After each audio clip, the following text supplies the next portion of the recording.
My parents told me they couldn't afford to take me on vacation. Then, I saw my sister's kids flying first class. I didn't say anything, but a week later, they weren't smiling anymore. I've always been the less favored sibling, not the one who gets praised at family dinners, just there. My sister, Sarah, was the star, the perfect daughter, loving wife, and caring mom. My parents always did so much for her. Me? I was just the responsible one, who didn't ask for much, worked hard, paid my bills, and often had extra money when family needed help. It started small. "Danny, could you help with the electricity bill?" my mom once asked. I'd just started my first job, and I was happy to help. Then my sister needed help. "Liam needs braces, and it's really expensive," she said, and so on, helping with bills, repairs, and buying school supplies for my niece and nephew.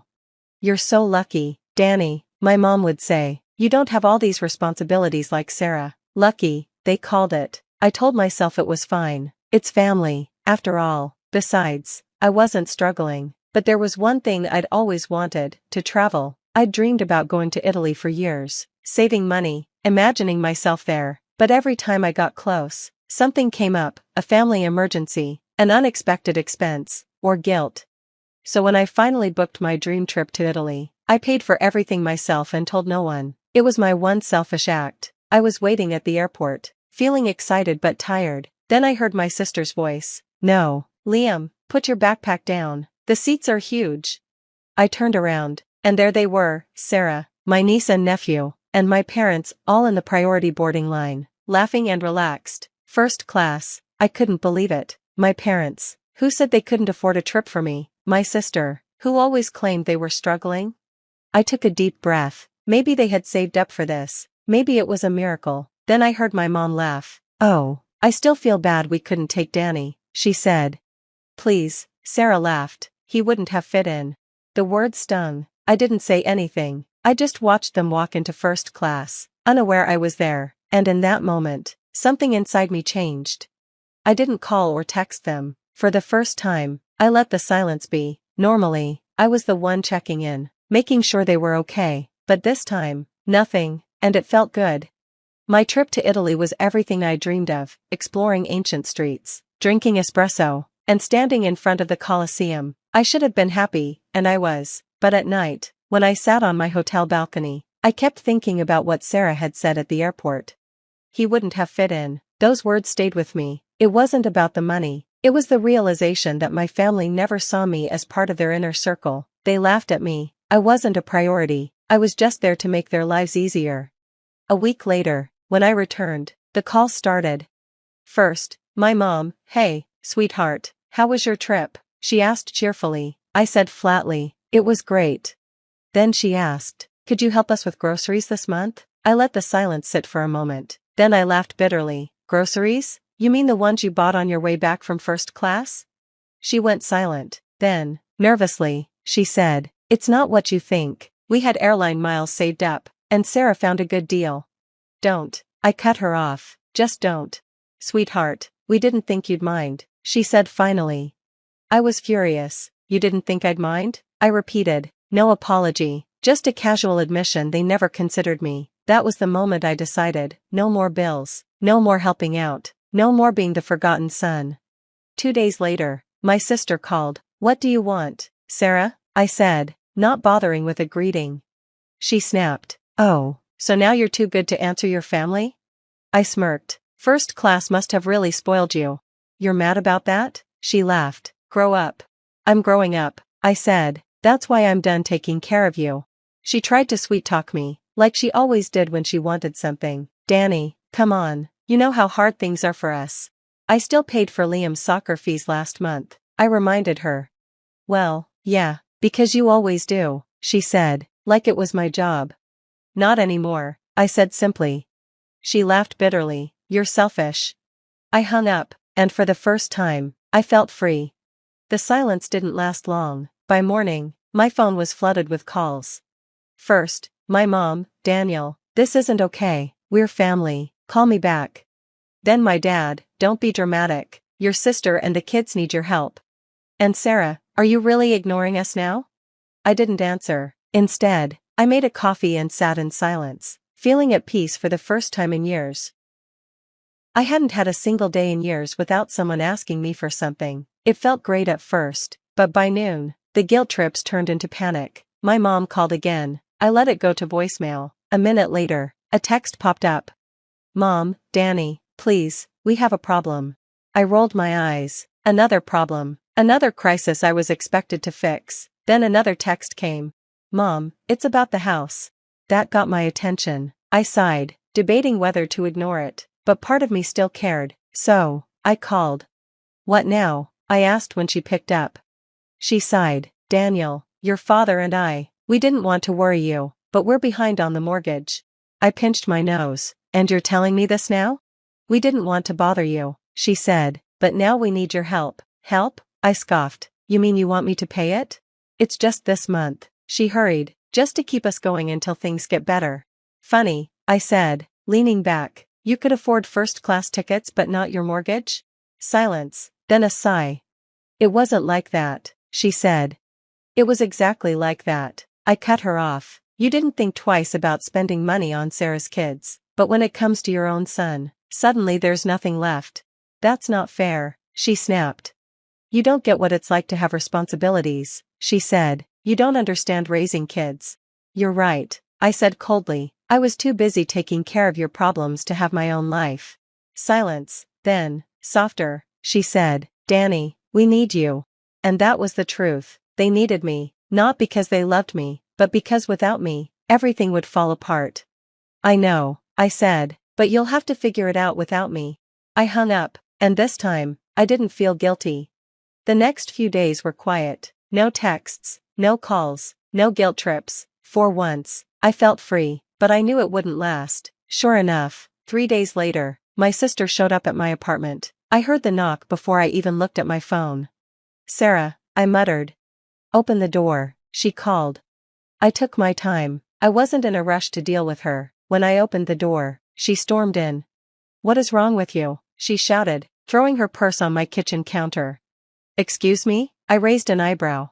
Mom's losing it, Dad's freaking out, and now I'm stuck dealing with it all because you decided to have a bad attitude. I crossed my arms. You mean you're finally dealing with it? She rolled her eyes. Don't be so dramatic. You know they need help. You're just punishing them because you're jealous. Jealous? I laughed. Yes, I'm mad because you didn't invite me to the trip. That's totally what this is about. She scoffed. Oh please, tell me what's really going on. I took a deep breath. It's not about the trip, Sarah. It's about how I've always been the one making sure this family stays afloat. I've paid bills, helped with your kids, fixed things, while you and Mom and Dad acted like I wasn't even here unless you needed money. She crossed her arms. That's not true. Isn't it? I asked. When was the last time Mom called just to check in? Or Dad asked how I was? The only time I hear from you is when you need something, and I let it happen because I thought that's what family does. But then I saw you all in first class, laughing about how I wouldn't fit in. Her face went pale. I had her. So no, I continued, this isn't about the trip. This is me realizing, for the first time, that I was never really part of this family. I was just your safety net. And I'm done. Sarah's mouth opened and closed, but she couldn't speak. Finally, she grabbed her purse. Fine, she said, smirking, do what you want, but don't come crying when you realize your mistake. I smiled. Don't worry, I won't. She slammed the door on her way out. For the first time, I felt free. The next day, my phone lit up with a message from my dad. Dad, Daniel, come over for dinner Sunday. We need to talk. I almost laughed. We need to talk was code for we need you to do something for us, and you're going to say yes. Not this time. Me, I'm busy. A minute later, my phone rang. I sighed, answering just out of curiosity. What? I said. Daniel, my dad said, trying to sound reasonable. Enough is enough, you're acting childish. Am I? I said, leaning back, because from where I'm sitting, I'm the only one acting like an adult. There was a pause, then he sighed. Son, you're making this harder than it needs to be. We're family. Families don't abandon each other. Abandoned? I repeated, like how you abandoned me at the airport? Another pause. That's not fair, he said. Maybe not, I said, but you didn't not mean it either. Silence, then the shift. Look, your mother's upset. She's crying. She just wants things to go back to normal. The guilt trip. So do I said, but normal means me being treated like a walking wallet, and I'm done with that. That's not what this is about.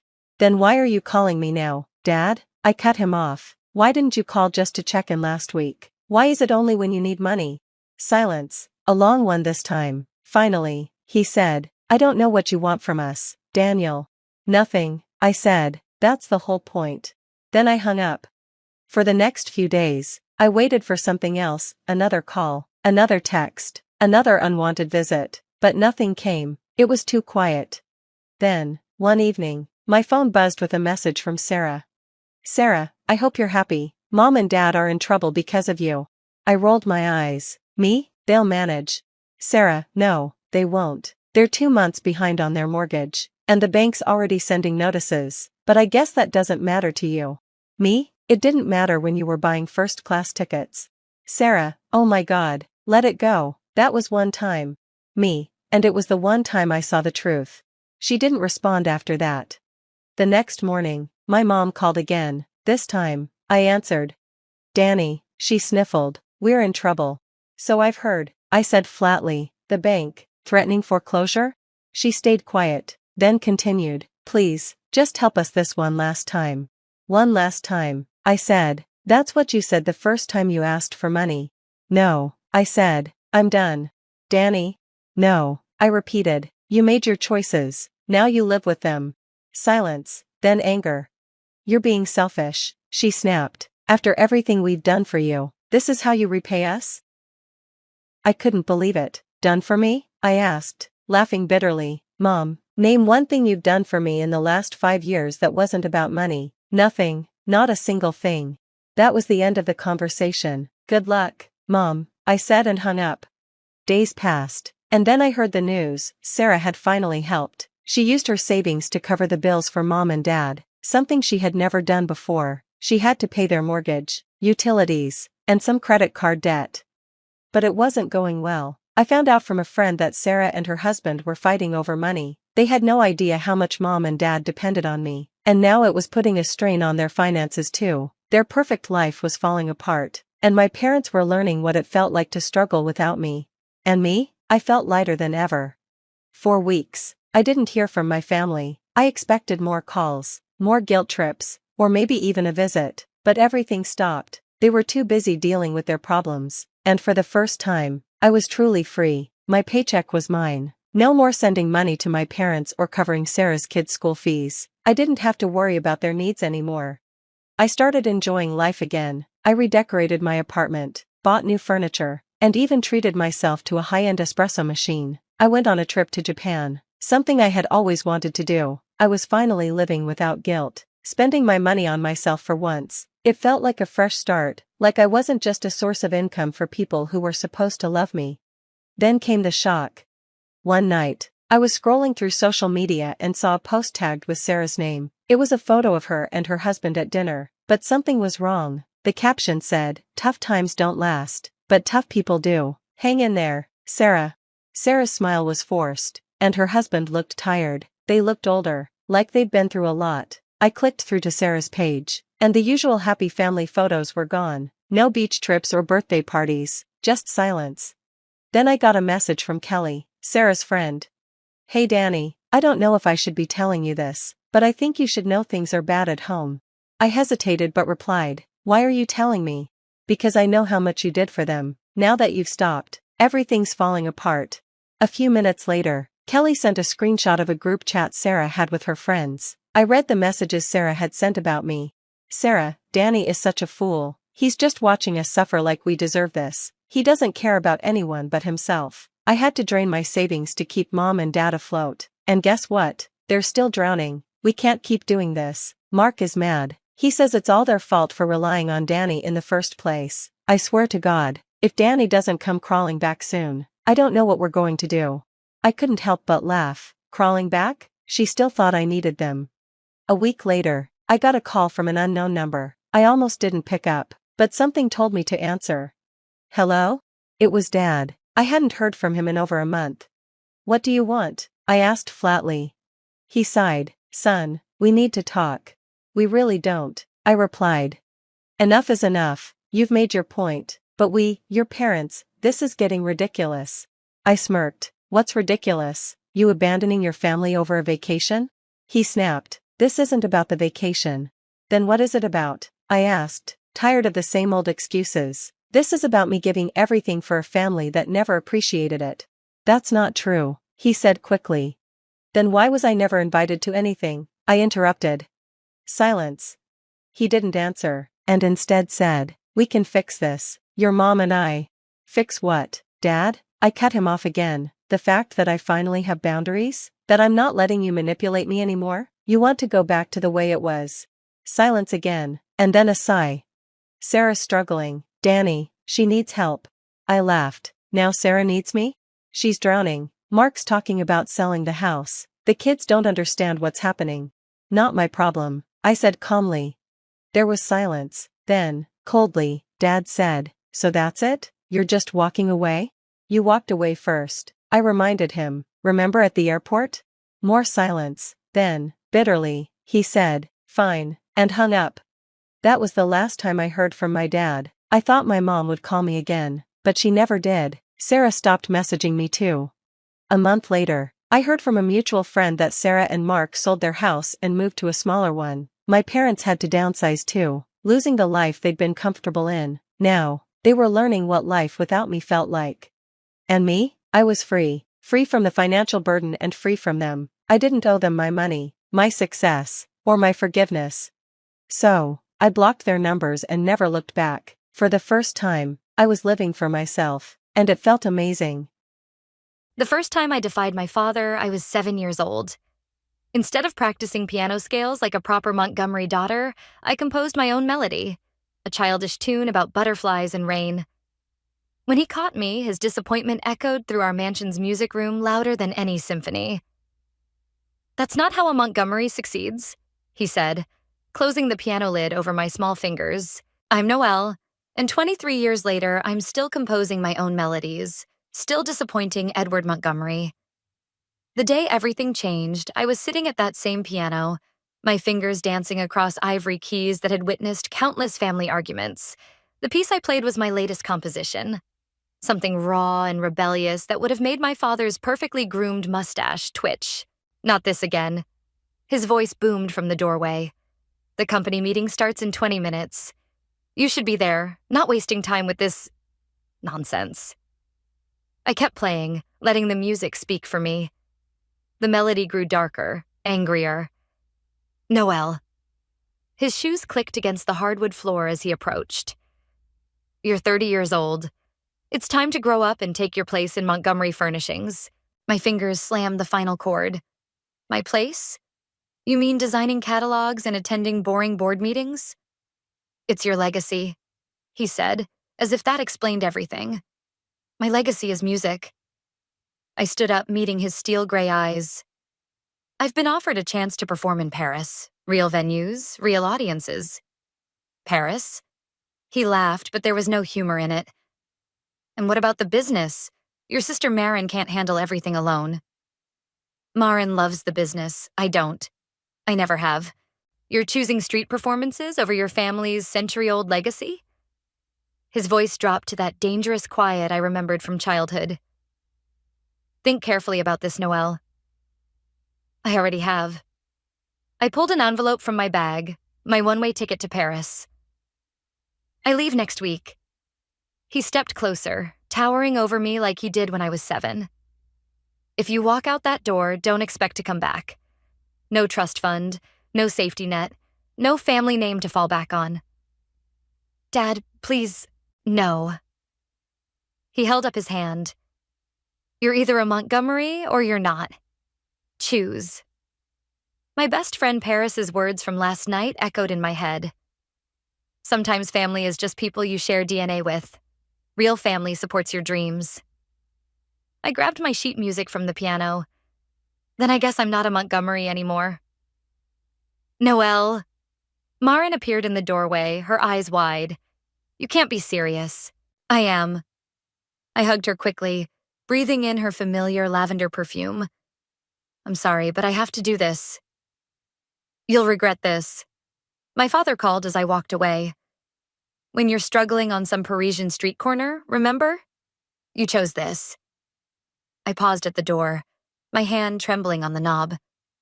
No, Dad. You chose this. You're the one making me pick between my passion and my family. That's on you. The last thing I saw was Marin's tears and my father's rigid back as he faced the window. The last thing I heard was the heavy thud of the front door closing behind me. Outside, the spring air felt electric with possibility. My phone buzzed.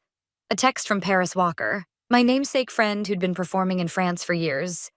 Did you do it? Are you finally free? I took one last look at the Montgomery mansion with its perfectly manicured lawns and imposing columns. The place where I'd spent 30 years trying to fit into someone else's dream. It's done, I texted back. No more Montgomery furnishings, no more disappointed father, just music. Good girl, Paris replied. Your room in Montmartre is ready whenever you are. Time to show Paris what you're made of. I smiled, already hearing new melodies in my head. Songs of rebellion, freedom, and the bittersweet taste of choosing yourself over family expectations. A week later, I boarded a plane with nothing but my music sheets, a small suitcase, and the determination to prove my father wrong. As the aircraft lifted off, I started humming that childhood tune about butterflies and rain. Only now it had evolved into something else. A song about spreading wings and flying away from golden cages. What I didn't know then was that sometimes leaving isn't really an ending. Sometimes it's just the first note of a much longer composition. One that would eventually bring me full circle, face to face with everything I thought I was leaving behind. But that's getting ahead of the story. First, I had to learn how to survive on those Parisian street corners my father had sneered about. And surprisingly, that turned out to be the easy part. You're holding back again, Paris said, tapping her foot against the cobblestones of Montmartre. That piece needs more anger, more passion. You're playing it like you're still sitting in Daddy's music room. 6 months into my Parisian adventure, and I was learning that freedom came with its own kind of pressure. The morning crowd gathered around us, tossing euros into Paris's open violin case as we performed our daily street concert. I'm trying, I said, flexing my fingers above my portable keyboard. It's just nothing. Paris tucked a strand of purple hair behind her ear. You left everything behind to be here. Show them why. She was right. I closed my eyes and started again, letting my fingers tell the story I'd been holding back. The melody grew wilder, darker, filling the square with the sound of breaking chains and burning bridges. Now that's what I'm talking about. Paris joined in with her violin, our instruments dancing together in a duet that made tourists stop and stare. A man in a charcoal blazer lingered at the edge of the crowd, scribbling in a small notebook. I'd seen him before, watching our performances with intense focus. As the final notes faded, applause erupted around us. The man in the blazer approached while others dropped money into our cases. Magnificent, he said, his English carrying a slight French accent. I'm Jacoby Kelly, music critic for Le Monde, Paris interrupted. We know who you are. You've been watching us for weeks. He smiled, unfazed.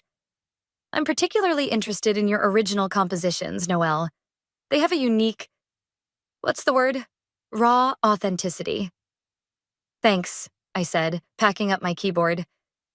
But if you're looking for the next classical prodigy, I'm not it. No, he agreed. You're something far more interesting. Would you join me for coffee? Both of you? Paris and I exchanged glances. She shrugged. Café Deux Moulins is right around the corner. Over espresso and croissants, Jacoby leaned forward. Tell me, why does a Montgomery play street music in Paris? My cup clattered against its saucer. How did you... I do my research. Your father's furniture empire is well known, even here. Was well known, I corrected. I'm not part of that anymore. Clearly. His dark eyes studied me. But that anger, that rebellion in your music, it's still about him, isn't it? Paris kicked me under the table, but I ignored her warning look. My music is about freedom. Is it? Jacoby pulled out his notebook. Because what I hear is a conversation with absence. Every note asks, "Are you listening now, Father?" That's enough, Paris interrupted. We didn't come here for psychoanalysis. No, he agreed. You came because I can help. I'm curating a series of performances at Le Petit Journal. Underground classical fusion, breaking boundaries, challenging expectations. Your style would fit perfectly. My heart raced. Le Petit Journal was a legendary jazz club where real musicians performed, not street artists like us. What's the catch? Paris asked. No catch, just an opportunity to be heard by the right people. He slid his card across the table. Think about it. After he left, Paris grabbed my arm. This is it, your chance to prove everyone wrong. But I was staring at my phone, at a news alert I'd set up months ago. Montgomery Furnishings reports third quarter losses. Noelle? Paris waved her hand in front of my face. Earth to Noelle. Sorry, it's just... I showed her the article. Looks like Daddy Dearest isn't doing so well without his daughters. Good, Paris said firmly. Let him struggle. Focus on this opportunity instead. But something twisted in my stomach. Not quite guilt, not quite satisfaction.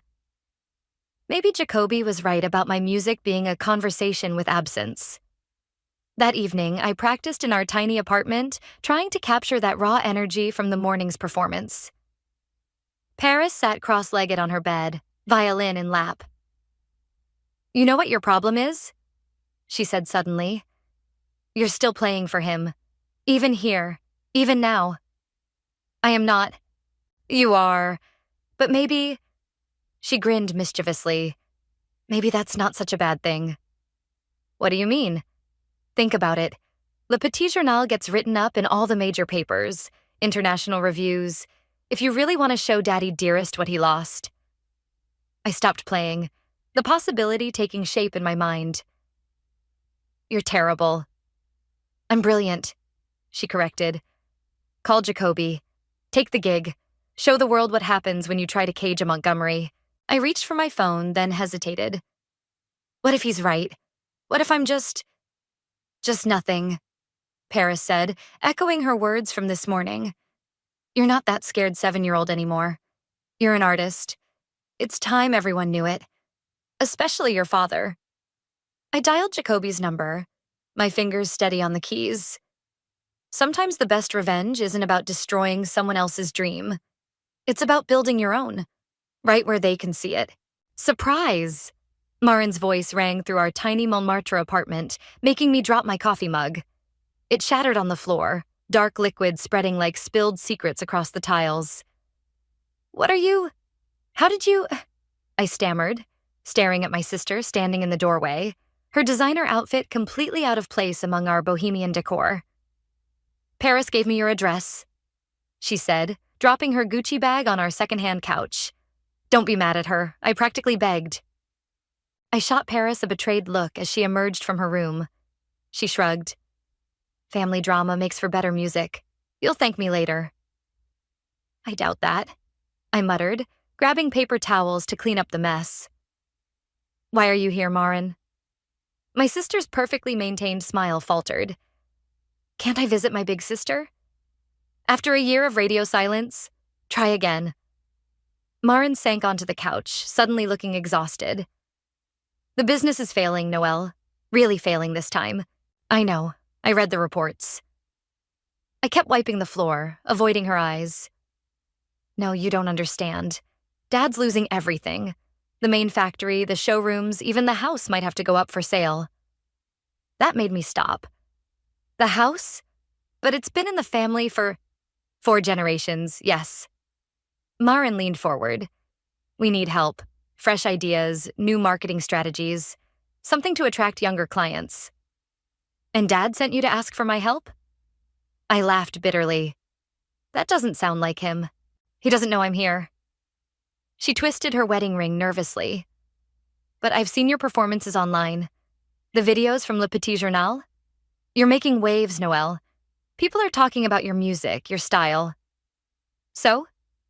So we need that. That energy, that modern edge. She stood up, pacing our small living room.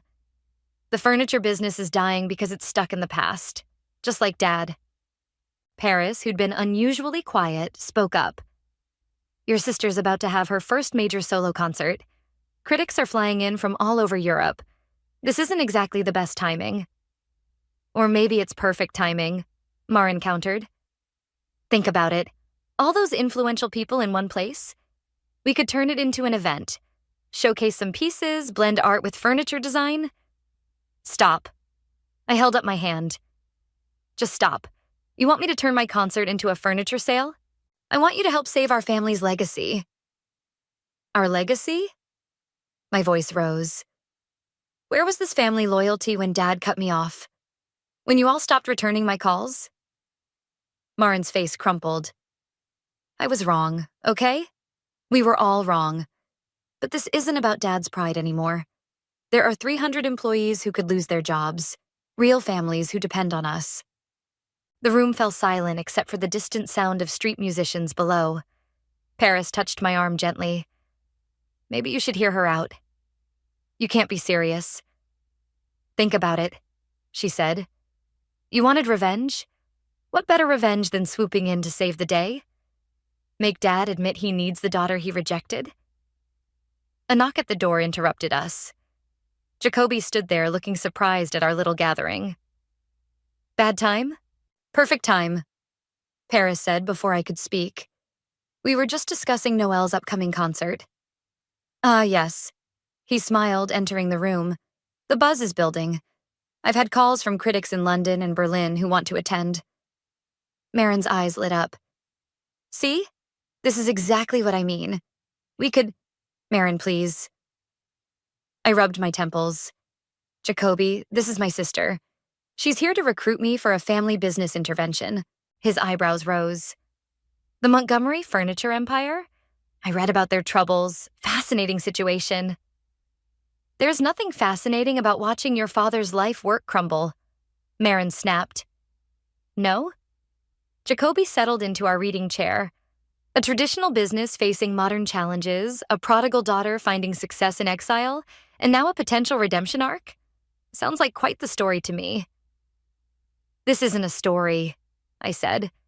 This is my life. Everything's a story, Noelle. The question is, how do you want this one to end? I looked around the room, at Marin's hopeful face, Paris's knowing smirk, Jacoby's analytical gaze. The coffee stain on the floor had dried into a dark pattern, like a musical note. I need air, I announced, grabbing my jacket. Don't follow me. But of course Paris did anyway, catching up to me on the stairs. You know you're going to help them. Am I? Yes, because you're still that little girl at the piano trying to make Daddy proud. Only now you can do it on your terms. I stopped, turning to face her. What if I fail? What if you succeed? She grinned. What if you save the business and prove that following your dreams wasn't a mistake? Now that would be a melody worth playing. Above us, I could hear Marin and Jacoby's voices drifting down the stairwell, already discussing possibilities. My upcoming concert suddenly felt like a crossroads, a chance to either bury the past or transform it into something new. Fine, I said, but we do this my way. Paris linked her arm through mine. I wouldn't expect anything less from a Montgomery. The last person I expected to see at Le Petit Journal was my father, yet there he stood in the dimly lit club, looking as out of place as a penguin in the Sahara. His perfectly pressed suit contrasted sharply with the venue's bohemian atmosphere. He's been here for 20 minutes, Paris whispered as I prepared for my set. Hasn't touched his wine, just keeps staring at the stage like it might bite him. How did he even know? Marin, we said simultaneously. I peeked through the curtain again. Dad sat rigidly at a front table while Jacoby chatted animatedly beside him. The critic caught my eye and winked, clearly enjoying the drama he'd helped orchestrate. Ladies and gentlemen, the club owner announced, please welcome to our stage, Noelle. The spotlight hit me as I walked to the piano. My father's face remained impassive, but his knuckles whitened around his untouched wine glass. I began with my newest piece, one I'd composed after Marin's visit. The melody started soft, questioning, then built into something fierce and demanding. In the front row, Jacoby nodded approvingly, scribbling in his ever-present notebook. When the final note faded, the crowd erupted in applause. Everyone except my father, who stood abruptly and headed for the exit. "Oh, no you don't," I muttered, grabbing the microphone. "This next piece is dedicated to my father, who's trying to leave early. Dad, this one's called Golden Cage." He froze mid-step. The audience turned to look at him, and social pressure forced him back to his seat. The song poured out of me. All the anger, all the love, all the complicated years between us. When I finished, there wasn't a dry eye in the house, except his. "Quite a performance," he said afterward, approaching the stage while the crowd dispersed. "Very emotional. That's kind of the point of music, Dad." "Yes, well." He straightened his tie. "Marin tells me you might be interested in helping the business." "Marin talks too much. She also mentioned you're drawing quite a crowd these days. International attention." I started packing up my sheet music. "Just say what you came to say." "Fine." He pulled out a chair, sitting with military precision. "We're hosting a gala next month. Potential investors, key clients, media. We need something different. Something to show we're adapting to modern tastes." "And you want me to perform?" I laughed. What happened to wasting time with nonsense? "Things change." His jaw tightened. "The market changes. We need to change with it." "Or what? The company dies? People lose their jobs," he snapped. "Families suffer. Is that what you want?" Jacoby materialized beside us, notebook in hand. "Fascinating proposition. The prodigal daughter returns to save the family business through art. The press would love it." "Stay out of this," Dad and I said simultaneously. "See? Already in sync." Jacoby smiled. "Think about it, Noelle. Your music, your terms, your chance to prove everyone wrong." "This isn't about proving anything," Dad protested. "Isn't it?" I challenged. "You're here because you need me. Because everything you dismissed as worthless might actually save your precious legacy. I'm here because you're my daughter. Now you remember that?" Paris appeared with my coat. "Sorry to interrupt this touching family reunion, but Noelle has an interview with Radio France in 30 minutes. Dad stood, straightening his cuffs. "The gala is on the 15th. Marin has the details. Your choice if you want to participate." As he turned to leave, I called out, "If I do this, it's my way. My music, my vision. No compromises." He paused. "You always were stubborn. I learned from the best." A ghost of a smile crossed his face. "The 15th, Noelle. Don't be late." After he left, Paris hugged me from behind. "You're going to do it, aren't you?" "Maybe." I leaned into her embrace. "But not for him." "For revenge?" Jacoby asked, still taking notes. "For myself." I touched the piano keys one last time. "And for that little girl who just wanted to make her own music." "Well," Paris grinned, "if we're going to save a furniture empire through the power of piano, we better start planning. I'm thinking dramatic lighting, multimedia displays. And perhaps," Jacoby added, "a story about family, forgiveness, and finding your way home." I picked up my bag, feeling the weight of the decision settling on my shoulders. "No, not home. Sometimes you have to break everything down to build something better." "Now that," Jacoby said, closing his notebook with a flourish, "is a headline I can work with." Outside, the Paris night sparkled with possibility. Somewhere across the city, my father was probably already regretting his offer. But it was too late. The stage was set. The players in position. Time to compose a new ending to this family drama. "This is a disaster," Marin declared, pacing the rehearsal space we'd rented near the Champs-Élysées. "The gala is in 2 weeks, and you want to do what?" "Transform the showroom into an interactive musical experience," I repeated, watching her face contort. "Each piece of furniture will have its own musical theme, playing when people approach. Dad doesn't have a choice." I gestured to the mood boards Paris and I had created. The old way isn't working. You said it yourself. Jacoby lounged on a prototype chair we'd borrowed from the showroom, taking notes as usual. She's right, you know. The concept is brilliant. Luxury furniture meets avant-garde performance art. But, Myron started. But nothing. A new voice interrupted. We turned to see a young woman in a sharp blazer standing in the doorway. I think it's exactly what we need. And you are? I asked. Lara McCarthy, your father's new marketing director. She strode in, heels clicking purposefully. I've been trying to convince the board to try something revolutionary, but they won't listen to me. They might listen to you. They didn't listen to me for 30 years.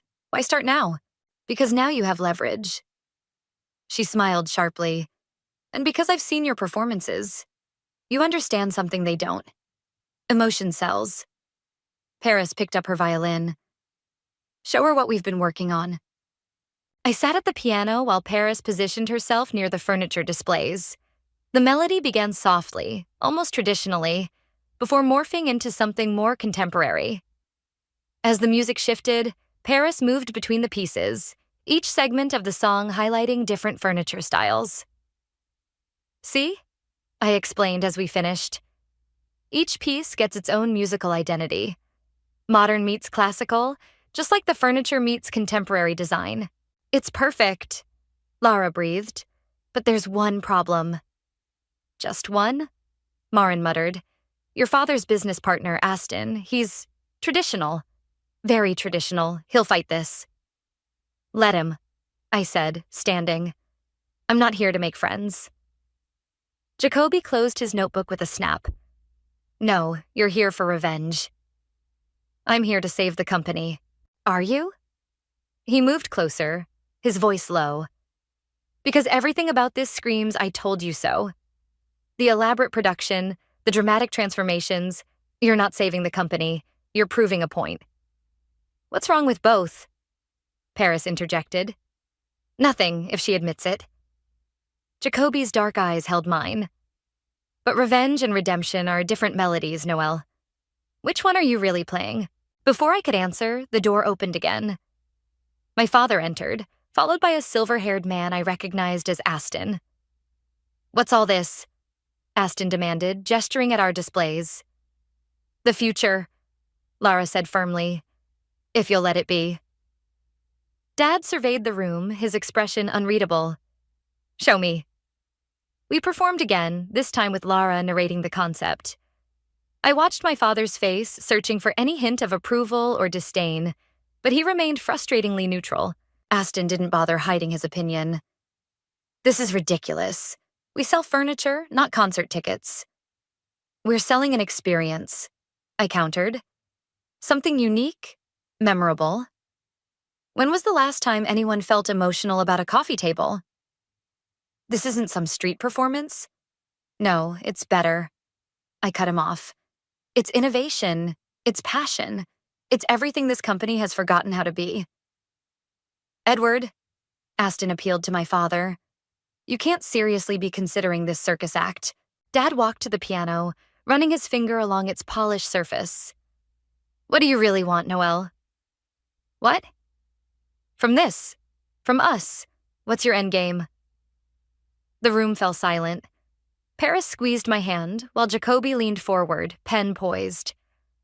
I want to prove that different doesn't mean wrong, I said finally. That sometimes the best way to honor tradition is to reinvent it. Dad nodded slowly. And if I say no? Then you'll never know if I could have saved everything you built. He turned to Aston. Give them the showroom, full creative control. Edward?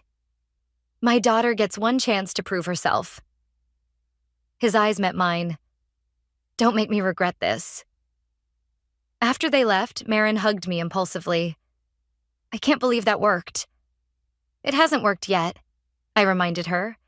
We have 2 weeks to pull off a miracle. About that, Lara said, pulling out her tablet. I have some ideas for the multimedia aspects. As they discussed technical details, Jacoby pulled me aside. You still haven't answered my question. Revenge or redemption? I watched Paris demonstrating something to Marin, who was actually laughing. watched Lara's excitement as she outlined marketing strategies, felt the weight of my father's challenge in my chest. Maybe, I said quietly. They're the same song in different keys. He smiled, writing something in his notebook. Now that's a story worth telling. Everything's falling apart, Marin announced, bursting into the showroom during our final rehearsal. Aston's been calling all the major investors, telling them not to come. I kept playing, letting the music drown out my rising panic. The transformed showroom around me was a testament to 2 weeks of sleepless nights and endless arguments. Interactive lighting systems pulsed in sync with my melody, casting elegant shadows across the furniture displays. "Let him try," Lara said, not looking up from her laptop. "I've already confirmed attendance from 3 major design magazines and a dozen social media influencers. We don't need his old money contacts." Paris adjusted a speaker, her purple hair catching the shifting lights. "Besides, once they see what we've created..." "If they see it," Aston's voice cut through the room. He stood in the doorway, my father beside him. "Edward, this is your last chance to stop this madness." Dad surveyed the room, taking in the elaborate setup. "It certainly is... different." "It's embarrassing," Aston spat. "Turning our flagship showroom into some sort of nightclub? This isn't what your father built." "No," I said, standing from the piano. "Grandfather built a company that understood its time. We're doing the same thing, just in a different era. You know nothing about this business. I know enough to see it's dying." I walked toward them, my heels clicking against the marble floor. "When was the last time anyone under 40 got excited about your furniture?" "She has a point," Lara interjected. "Our market research shows..." "Market research?" Aston laughed. "Is that what you call this circus? These lights and sounds and whatever this is supposed to be?" "This," Paris said, stepping forward, "is called innovation. Maybe if you tried it sometime..." "Enough." Dad's quiet command silenced the room. He walked to the nearest display, where a handcrafted dining table stood bathed in shifting light. "How does it work?" I pressed a key on the piano, and the table's designated melody filled the air. A gentle, sophisticated tune that complemented its classic design. Motion sensors triggered subtle variations as Dad walked around it. "Each piece tells its own story," I explained. "The music changes based on how people interact with the furniture. It's not just about looking anymore. It's about experiencing." "It's about gimmicks," Aston countered. "It's about emotion." Jacoby's voice came from behind us. He'd been so quiet in his corner, I'd almost forgotten he was there. "The same emotion that made people fall in love with these pieces in the first place." Dad touched the table's surface, listening to the musical response.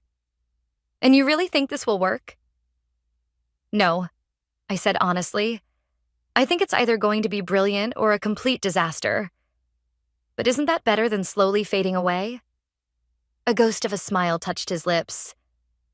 "You sound like your mother." "Edward," Aston warned, "don't let her manipulate you with memories." "Funny," I shot back. "I thought that was your job." The tension crackled until Marin stepped between us. "The gala starts in 6 hours. We either do this together or we don't do it at all." Dad straightened his tie. "The decision's been made. We proceed as planned." "Then I wash my hands of this." Aston headed for the door. "When it fails, remember I warned you." After he left, the room exhaled collectively. Lara immediately jumped into action, directing the setup crew, while Paris returned to fine-tuning the sound system. "He'll try to sabotage this," Marin warned. "Let him try." I returned to the piano. "We've got something he doesn't." "What's that?" Dad asked. "Hope." I started playing again, letting the room's technology dance with my music. "And really good acoustics." He watched me for a moment longer, then turned to leave. At the door, he paused. "Noelle?" "Yes?" "Your mother would be proud." He cleared his throat. "Of all of this." The words hit harder than I expected. By the time I looked up, he was gone. Jacoby appeared at my shoulder. You okay? Ask me after tonight. I glanced at his notebook. Writing the story of my triumph or my downfall? I'm writing about a woman who's either saving her family's legacy or burning it down in spectacular fashion. He smiled. Either way, it's a hell of a story. Places, everyone, Lara called out. Final run-through before we open the doors. As the team scattered to their positions, Paris squeezed my shoulder. Ready to make history? I looked around the transformed showroom, at Marin directing staff, at Lara coordinating with press, at the beautiful fusion of old and new that we'd created. Everything hinged on the next few hours. History, revenge, redemption, I said, cracking my knuckles over the keys. Let's make some music instead. The melody that filled the room was everything we'd worked for. Bold, beautiful, and impossible to ignore. Just like the truth we were about to prove. Or the legacy we were about to destroy. The gala was in full swing when everything went wrong. The power cut out mid-performance, plunging the showroom into darkness. My fingers froze on the piano keys as panicked murmurs rippled through the crowd. Ladies and gentlemen, Aston's voice rang out, smug and clear. Perhaps this is a sign we should return to tradition. Don't move, Paris whispered in my ear. Lara's on it. The emergency lights flickered on, casting an eerie glow across the faces of Paris's elite. Fashion editors clutched their champagne glasses while investors whispered among themselves. My father stood rigid near the entrance, his expression unreadable. I apologize for the technical difficulties, Aston continued, moving to the center of the room. As I was saying to our investors earlier, some things are better left unchanged. The lights blazed back to life, and with them, every musical element we'd programmed. The room filled with a cacophony of competing melodies as all the furniture pieces activated at once. Kill the sound, Marin shouted from somewhere behind me. No, I said, standing up. Everyone, please be quiet. To my surprise, the room fell silent, save for the chaotic music. I walked to the center of the showroom, feeling every eye on me. This is perfect, actually. I gestured to the discord around us. This is exactly what happens when we fear change so much that we sabotage it. Aston's face reddened. I don't know what you're implying. The power didn't just fail, Lara announced, emerging from the control room. Someone manually overrode our systems. Would you like to explain that, Aston? Before he could respond, I started playing a simple melody on a nearby piano, cutting through the chaos. One by one, the other musical elements fell into harmony, creating something unexpectedly beautiful. Sometimes discord is necessary, I said, continuing to play. Sometimes we need to break everything down to build something better. Isn't that what design is about? What music is about? What life is about? Paris joined in with her violin, weaving through the furniture displays. Each piece she passed responded to her presence, adding layers to our impromptu performance.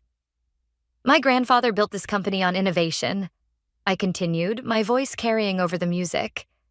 He saw a world changing after the war and adapted. Now we're facing different changes, but the principle is the same. The audience was transfixed. Even the social media influencers had lowered their phones, caught up in the moment. This isn't about destroying tradition. I locked eyes with my father. It's about honoring it by letting it evolve. The melody swelled as I poured everything into it. Years of rejection, months of planning, weeks of work, all crystallizing into this moment.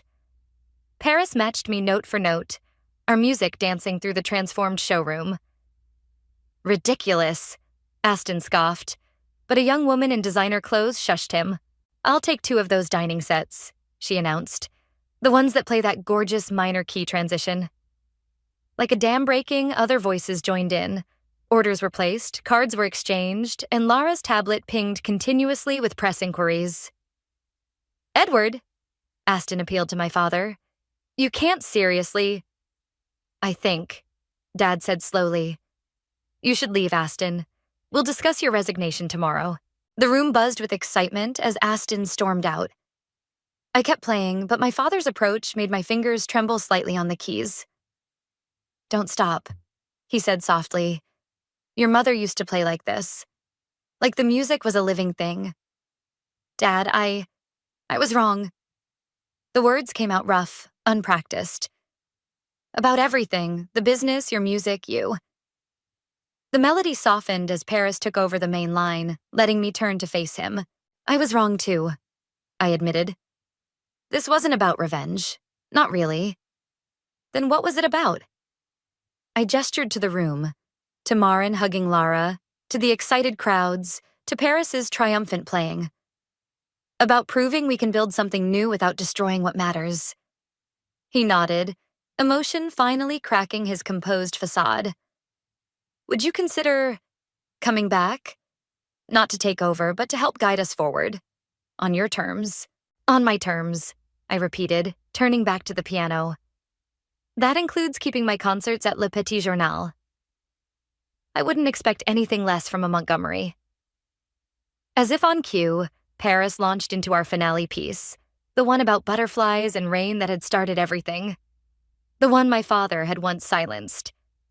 This time, he stood beside me as I played, watching the room come alive with music and light and possibility. Jacoby appeared with his notebook. Well, was it revenge or redemption? I smiled, my fingers dancing across the keys. Neither. It was a revolution. The music soared, and with it, everything we'd built from the ashes of what we'd broken. Sometimes I realized the sweetest victory isn't in proving someone wrong. It's in proving yourself right. Play it again, Dad said, standing in the doorway of the music room, my music room, in the Montgomery mansion. Aren't you tired of that piece yet? I asked, but my fingers were already finding the opening notes of the butterfly melody. It reminds me of your mother, he said, settling into the leather armchair we'd designed together, one that played soft jazz when you sat in it. And of how close I came to losing you too. Outside, camera flashes lit up the garden where Lara was directing a photo shoot for our latest collection. Paris's violin could be heard weaving through the furniture displays, recording musical signatures for each piece. Speaking of losing things, Marin burst in, waving her tablet. The London showroom just sold out of the musical vanity sets. Again. Already? I kept playing, adding a triumphant flourish to the bridge. That's the third time this month. People love the idea of furniture that responds to them. She grinned. The waiting list is getting ridiculous. Good thing we have that factory in Milan opening next week, Dad mused. Though I still think... No, Marin and I said together. You promised, I reminded him. No more 18-hour workdays, doctor's orders.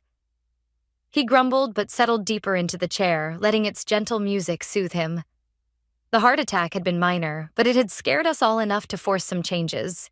Jacoby appeared in the doorway, his ever-present notebook replaced by a magazine. Have you seen the article? Which one? Marin asked. The Forbes profile? The Design Awards coverage? No, this one. He tossed the magazine onto the piano. The headline read, The Montgomery Revolution, How One Family's Drama Created a Design Renaissance. They make us sound like a soap opera, I complained, but kept reading. Well, you kind of are, Paris called from the hallway.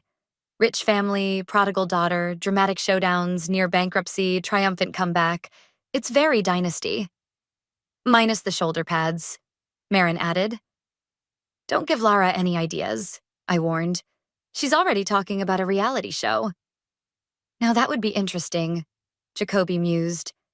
The musical furniture moguls of... No, Dad and I said firmly. The afternoon sun streamed through the windows, catching the crystal chandelier. Another piece that now played its own melody when the light hit it just right. Everything in the house had music now, turning the mansion into one giant instrument that responded to its inhabitants. Did you ever imagine this? Paris asked, joining us with her violin. When we were playing on street corners in Montmartre? Never, I admitted, transitioning into a new composition. Something about sunlight and second chances. I thought I was choosing between music and family. Turns out I just needed to make them harmonize. Speaking of harmony, Marin interrupted. The board meeting starts in 10 minutes. They want to discuss expanding into hotels. Dad stood, straightening his tie. What do you think, Noelle? I think I played a challenging sequence, watching the room's lighting respond. I think we need to hear their pitch first. Innovation without purpose is just noise. He nodded approvingly. You sound like a proper businesswoman. No, I corrected, standing from the piano. I sound like an artist who learned to speak business. There's a difference. Jacoby closed his notebook with a familiar snap. And that, ladies and gentlemen, is the real story here. Not the prodigal daughter's return, but the father who learned to listen and the daughter who learned to translate. Always the critic, Paris teased. Always the observer, he countered. Speaking of which, your concert tonight will not be turned into another furniture showcase. I finished. Some things stay separate. Balance, Dad said quietly. Your mother would be proud of that too.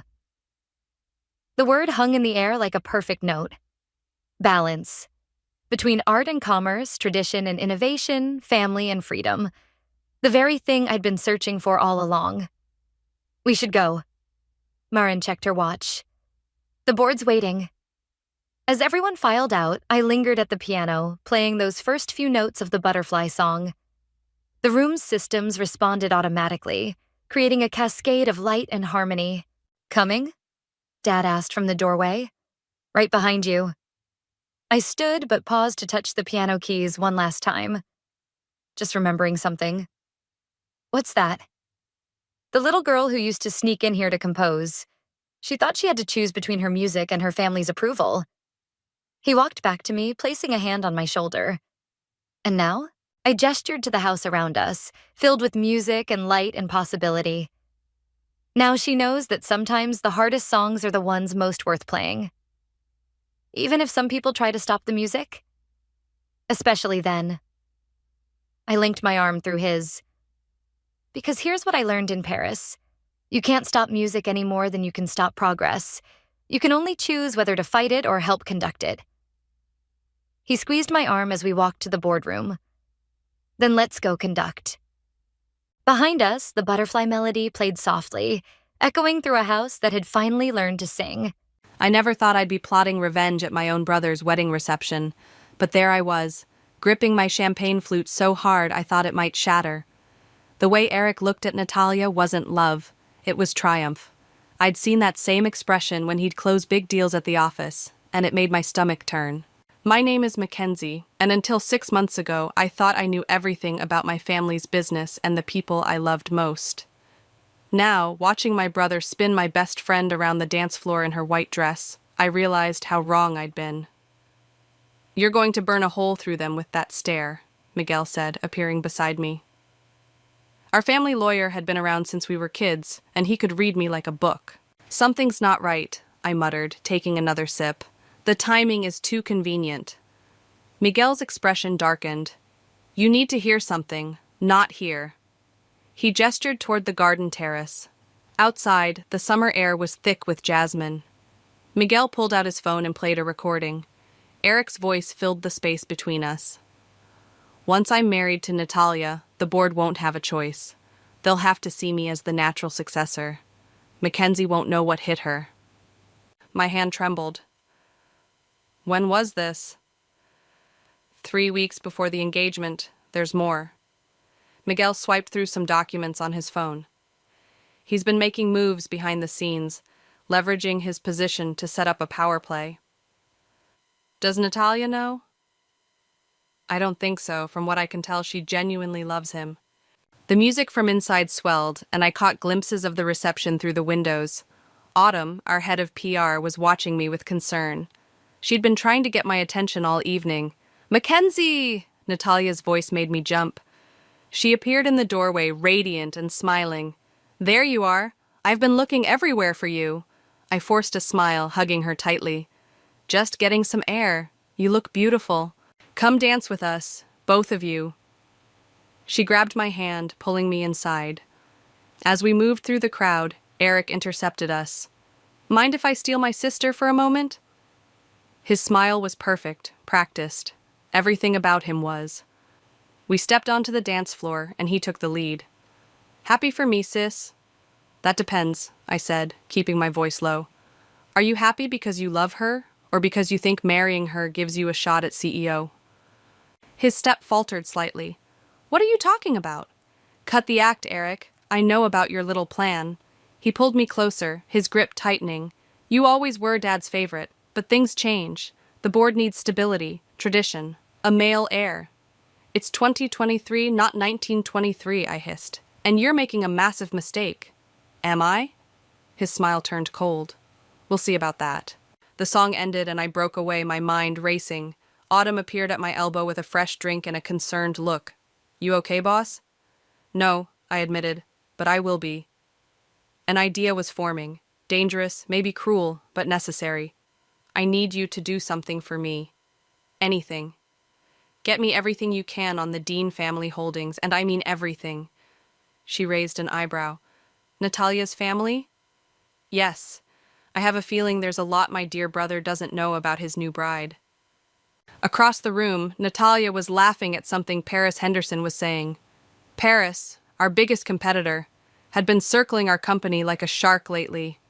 The sight of them together made my blood run cold. Miguel appeared again, this time with a folder.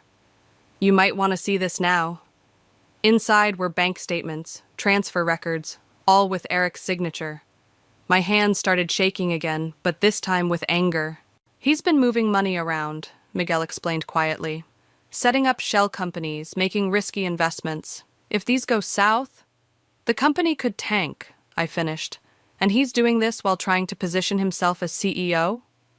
Exactly. I watched Eric rejoin Natalia, sliding his arm around her waist possessively. My best friend, the woman who'd stood by me through everything. He thought he was using her to get to me, but he had no idea who he was really dealing with. Miguel, I said, not taking my eyes off the happy couple, I need you to draft some papers. Make it look like routine succession planning. What are you thinking? A small, dangerous smile crossed my face. I'm thinking it's time to show my brother exactly what happens when you underestimate the women in your life. The reception continued around us, a swirl of laughter and music and champagne toasts. But underneath it all, I could feel the wheels starting to turn. Eric wanted a war? Fine. But he was about to learn that some battles are lost before they even begin. I raised my glass in their direction, catching Natalia's eye. She beamed at me, and my heart ached. Soon enough, she'd know everything, and then we'd see who really deserved to lead this company into the future. 2 weeks after the wedding, I sat in my father's old office, my office now, staring at the stack of financial reports Miguel had compiled. Each page revealed another layer of Eric's schemes, and my blood pressure rose with every revelation. A knock at the door made me look up. Natalia stood there, looking polished in a charcoal suit. Got a minute? For you? Always. I gestured to the chair across from me, quickly sliding the reports into a drawer. She sat down, fidgeting with her wedding ring. Something's wrong with the Singapore merger numbers. I've been over them 3 times and they don't add up. My heart skipped. Those were Eric's pet projects. Show me. She pulled out her tablet, sliding it across the desk. As I scrolled through her analysis, I couldn't help but smile. She'd caught discrepancies that even our auditors had missed. This is brilliant work, I said. Have you shown Eric? A shadow crossed her face. He told me to stay out of it, said it wasn't my place to question his decisions. Not your place? I repeated, anger flaring. You have an MBA from Harvard and ran your family's Asia operations for 5 years. He doesn't know about that, she said quietly. I sat back, stunned. What do you mean?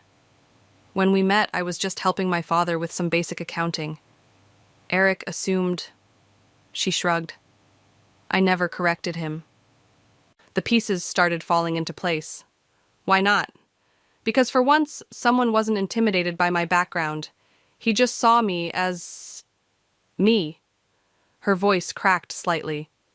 Stupid, right? Before I could respond, Autumn burst into the office.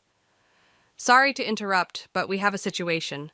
Paris Henderson is downstairs with 2 board members. They're demanding an emergency meeting. What? Why? Rumors about financial irregularities.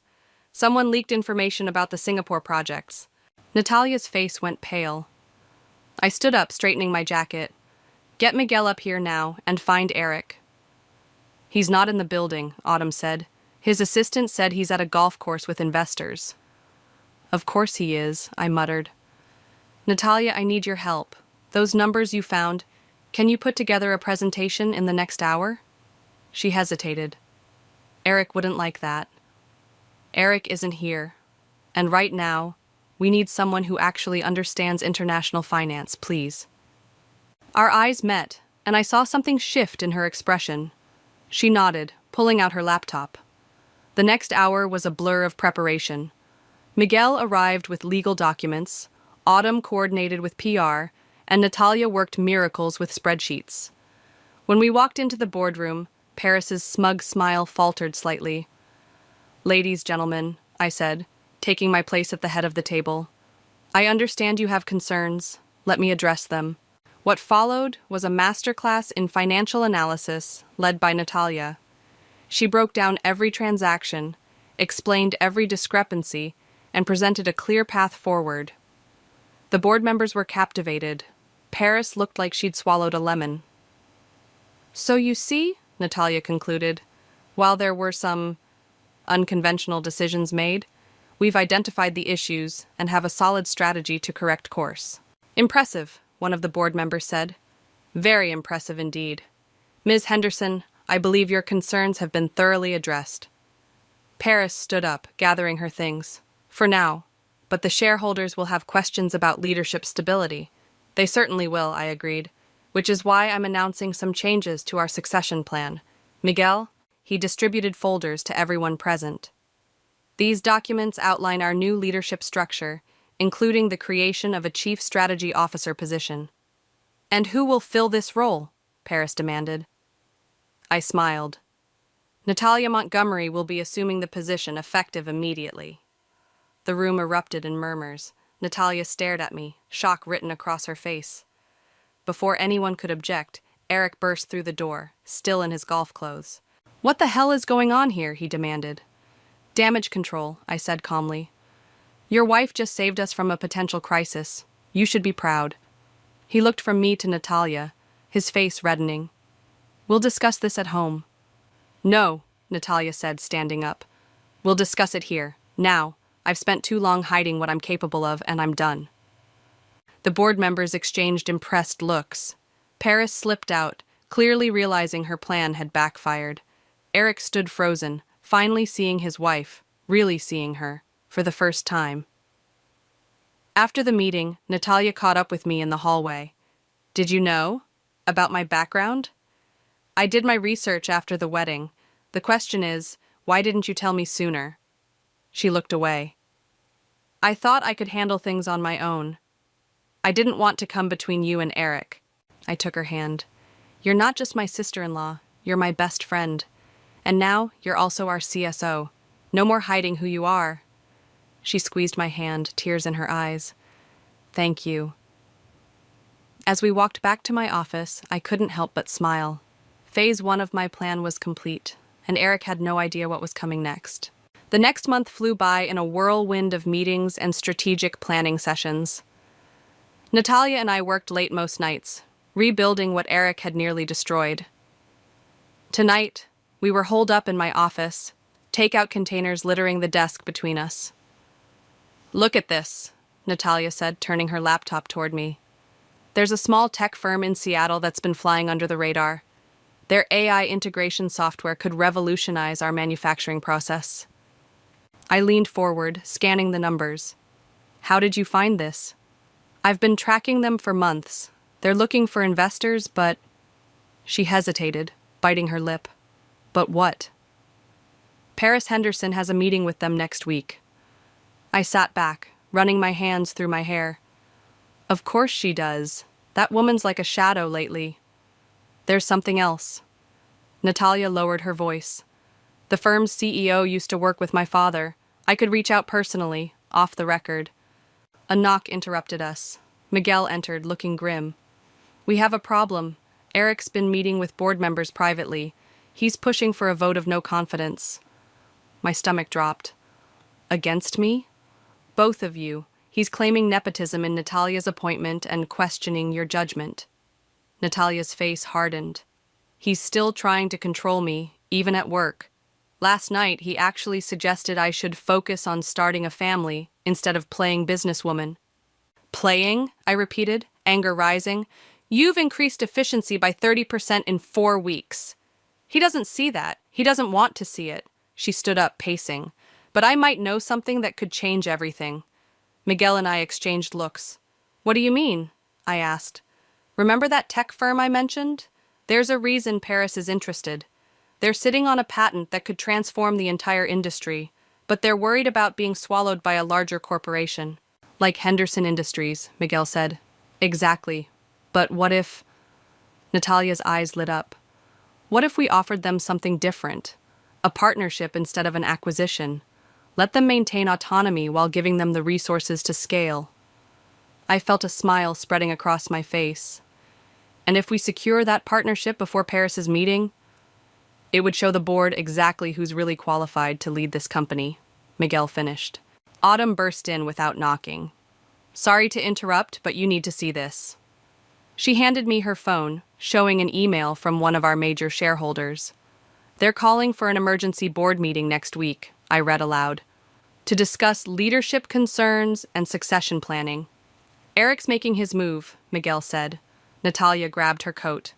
Then we need to move faster. I'm flying to Seattle tonight. What? No, it's too risky, I protested. Trust me, she said, her eyes blazing with determination. I know what I'm doing. After she left, Autumn lingered. Should we be worried?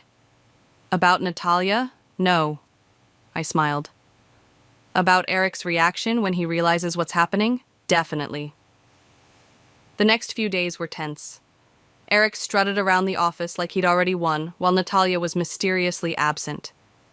When she finally returned, she walked straight into my office and closed the door. Well? I asked. She dropped a signed contract on my desk. They're in. Full partnership agreement, exclusive rights to implement their technology across our facilities. How did you... Let's just say my father taught me more than basic accounting. She grinned. The papers will be filed publicly tomorrow morning, right before the board meeting. I jumped up and hugged her. You're incredible. There's more, she said, pulling back. While I was there, I discovered something about Paris. She's been artificially inflating her company's value to fund a hostile takeover. Of us? Of anyone she can get her hands on. I have proof. She patted her briefcase, complete with paper trails and witness statements. Miguel, who'd been quietly listening, let out a low whistle. This changes everything. It gets better, Natalia continued. Remember those shell companies Eric set up? Turns out he's been working with Paris.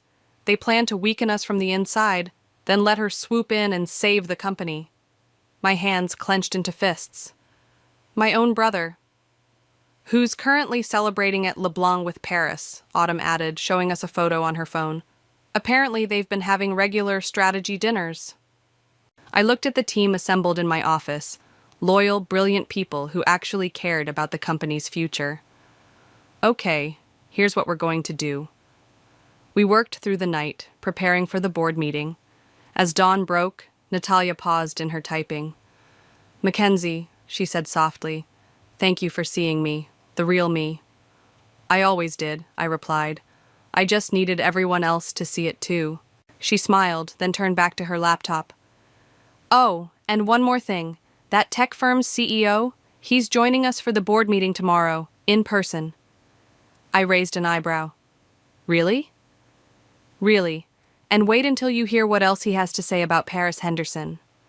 For the first time in weeks, I felt truly confident. Tomorrow would change everything.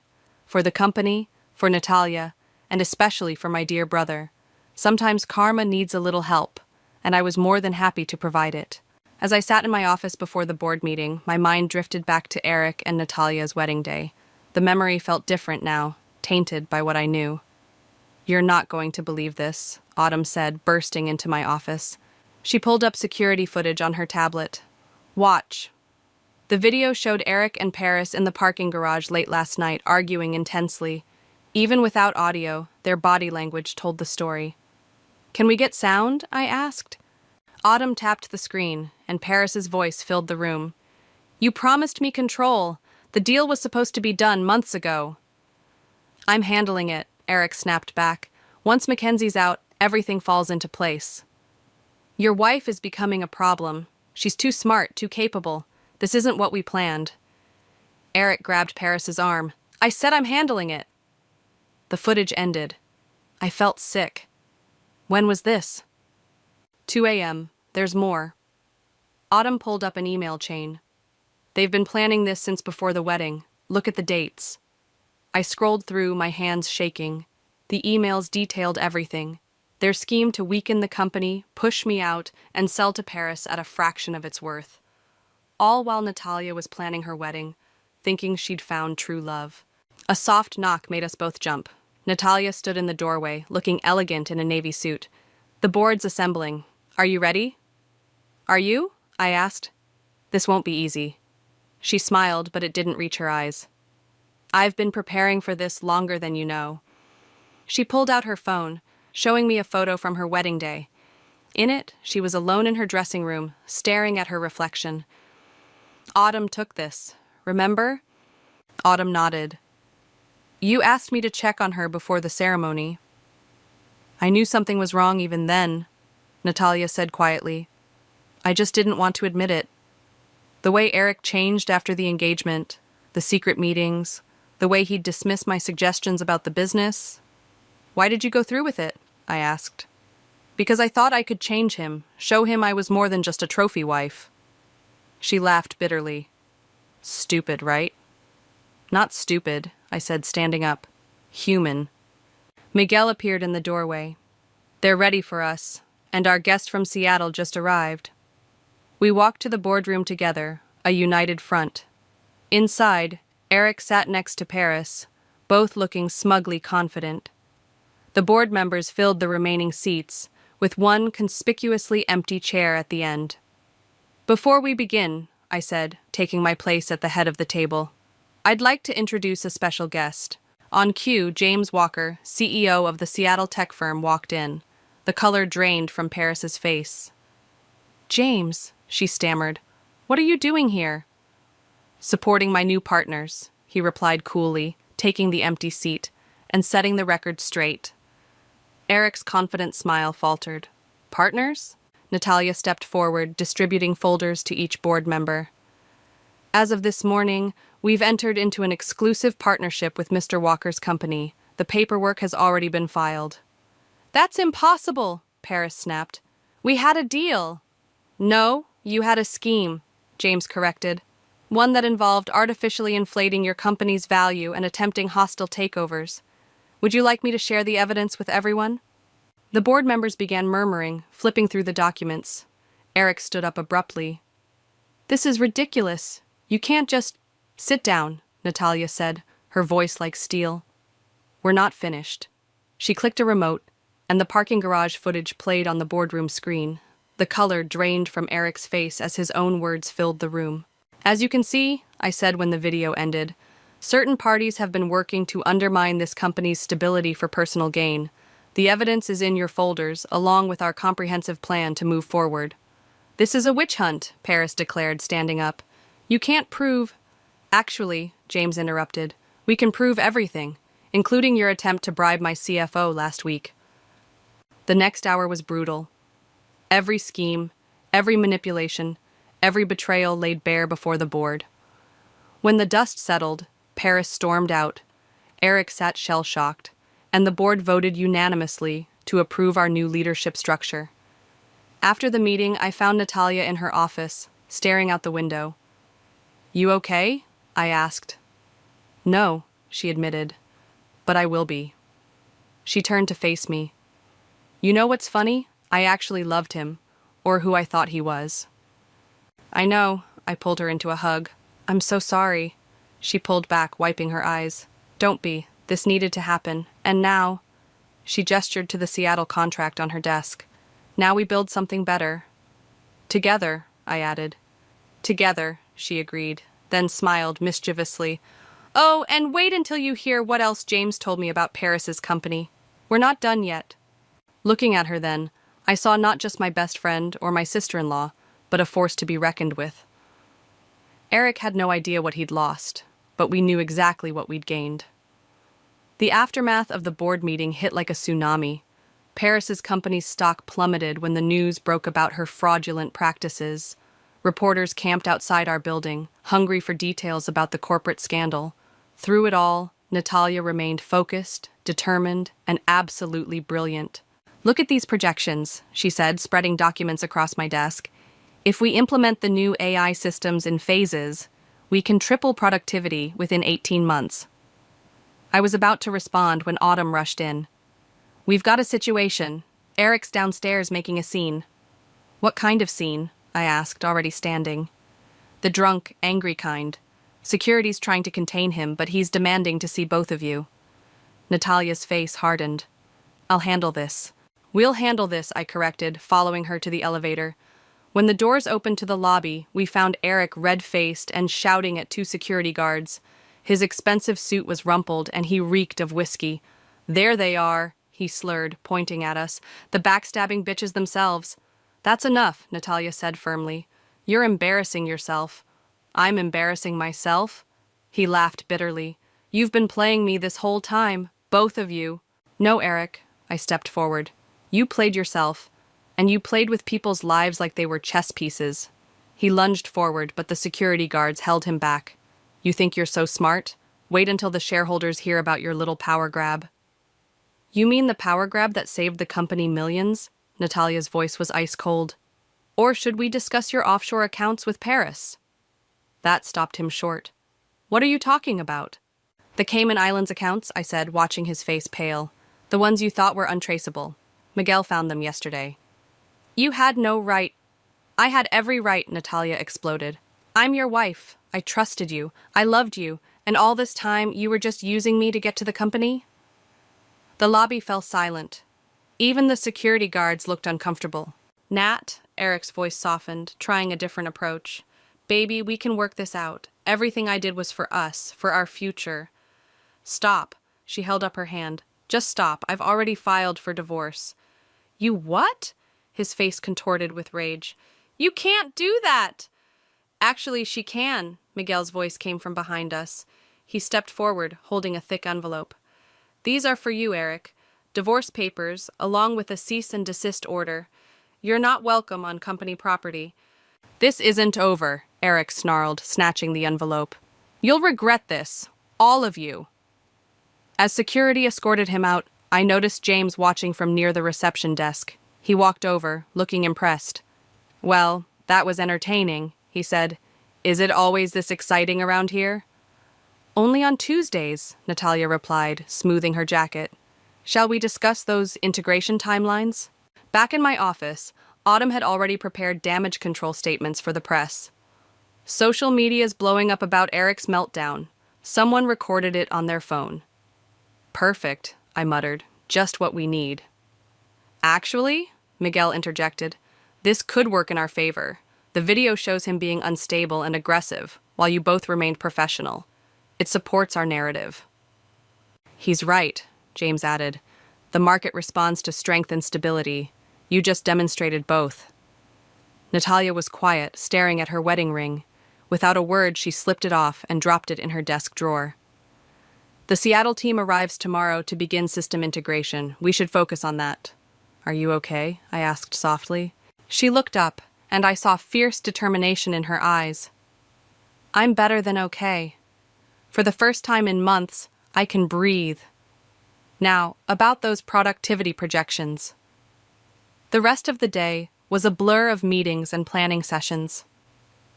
As evening fell, I found Natalia still at her desk, surrounded by spreadsheets.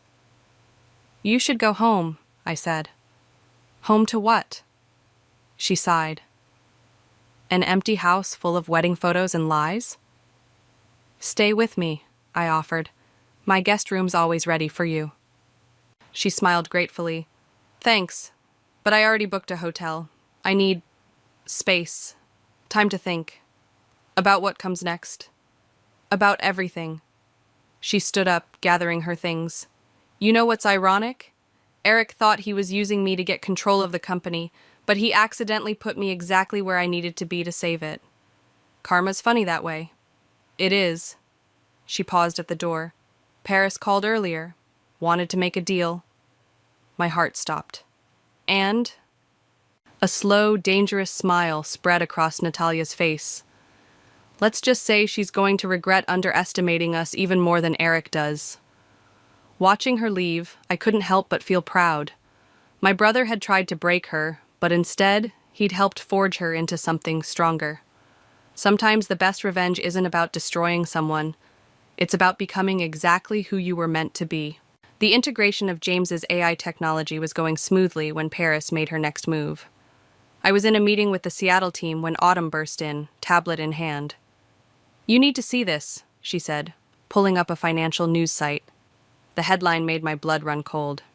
Henderson Industries announces merger with Asian tech giant. Montgomery acquisition next. She's bluffing, I said, but my voice wavered. No, she's not. Natalia appeared in the doorway, looking grim. The merger's real. They signed this morning. James stood up from the conference table. That's impossible. Their financials couldn't support a deal that size. Unless, Natalia's eyes narrowed, they had help. Autumn, pull up Eric's personal bank records from last month. The room fell silent as we studied the transactions. There it was, a massive transfer to an overseas account, followed by a series of smaller deposits into Paris's corporate holdings. He liquidated his trust fund, I whispered. All of it. To help finance Paris's merger, Natalia confirmed, and now they have enough capital to attempt a hostile takeover. My phone buzzed, a text from Miguel. Emergency board meeting called. 1 hour, Paris and Eric will be there. Perfect, Natalia said, reading over my shoulder. That's exactly what we need. What do you mean? She grabbed her laptop. Remember when I said Paris called to make a deal? I recorded everything, including her admission about the fraudulent valuations. Is that legal? James asked. In this state? Absolutely. Especially when discussing criminal activity. She smiled grimly. But that's not even the best part. For the next 45 minutes, we prepared. When we walked into the boardroom, Paris and Eric were already there, looking smug. Several board members appeared nervous. Before we begin, Paris announced, standing, I'd like to present an offer for acquisition. With our new merger... Actually, I interrupted, we have something to present first. I nodded to Natalia, who connected her laptop to the room's audio system. Paris's voice filled the room. Of course the numbers are fake, you idiot. That's how these deals work. We inflate the value, secure the merger, then use the combined assets to force Montgomery's hand. Eric's voice followed. But what about the regulatory oversight? Please, Paris scoffed. By the time they catch on, it'll be too late. Your sister and that bitch you married won't know what hit them. The color drained from Paris's face. Eric jumped up. You recorded our private conversations? That's illegal. Wrong again, Miguel said, entering with a stack of documents. These conversations took place in Ms. Montgomery's office, which has clear signage about audio monitoring, standard security protocol. You set me up, Paris hissed at Natalia. No, you set yourself up. I just let you talk. Natalia turned to the board. The merger announcement this morning was based on fraudulent valuations. The SEC has already been notified. You're lying! Paris grabbed her phone, frantically checking something. Her face went ashen. No. Your company's stock is in freefall, I explained. And those overseas accounts Eric used to help finance the deal? Frozen. Eric lunged across the table at Natalia. You vindictive... James and 2 board members grabbed him before he could reach her. Security rushed in. Get them out of here, I ordered, and make sure they don't leave the building. The FBI wants to ask them some questions. As they were led away, Paris struggling and Eric shouting threats, one of the board members turned to Natalia. How long have you known about this? Since the wedding, she replied calmly. I suspected something was wrong when Eric suddenly became interested in my father's Asian business connections, so I started digging. And you didn't say anything? I said everything, she smiled. just not to them. After the board meeting concluded, with a unanimous vote to pursue legal action against Paris and Eric, I found Natalia in her office, staring at a photo from her wedding day. "Having regrets?" I asked. "No." She dropped the photo in the trash. "Having revelations. All this time, I thought Eric chose me because he saw something special in me, but he just saw an opportunity. He was wrong," I said. "You are special, and now everyone knows it." Her phone buzzed, a news alert. Paris's company had suspended trading. The merger was officially dead. "What happens now?" she asked. "Now?" I grinned. "Now we build something amazing. James's team is ready to begin the full AI implementation. Our stock is soaring, and we have a chance to reshape the entire industry, without Paris or Eric to interfere." "Exactly," I paused. "Though I have to ask, how did you know Paris would take the bait? What if she hadn't called you?" Natalia laughed. "Because I know people like her. Show them a weakness, real or imagined, and they can't resist going for the kill. She thought I was a heartbroken wife willing to betray you for revenge. Instead, she walked right into our trap." "Karma's funny that way," she said, echoing our earlier conversation. "Now, should we discuss the real merger I've been working on? The one that's actually going to change everything?" I raised an eyebrow. "There's more?" Her smile was brilliant. "There's always more. And this time, we're playing to win." 3 months after Paris and Eric's arrest, we gathered in the main conference room for what would be the most important presentation of our lives. The room was packed with shareholders, board members, and international press. "Ready?" I asked Natalia, who was reviewing her notes one last time. "Born ready," she replied, but I caught her hands trembling slightly. James appeared beside us. "The European team is connected via video conference. Everything's set." I took my place at the podium, facing the expectant crowd. "Good morning. 6 months ago, this company faced its darkest hour. Today, we're about to show you its brightest future." Natalia stepped forward, clicking through the first slides. "What you're about to see isn't just an innovation. It's a revolution in how we approach global manufacturing."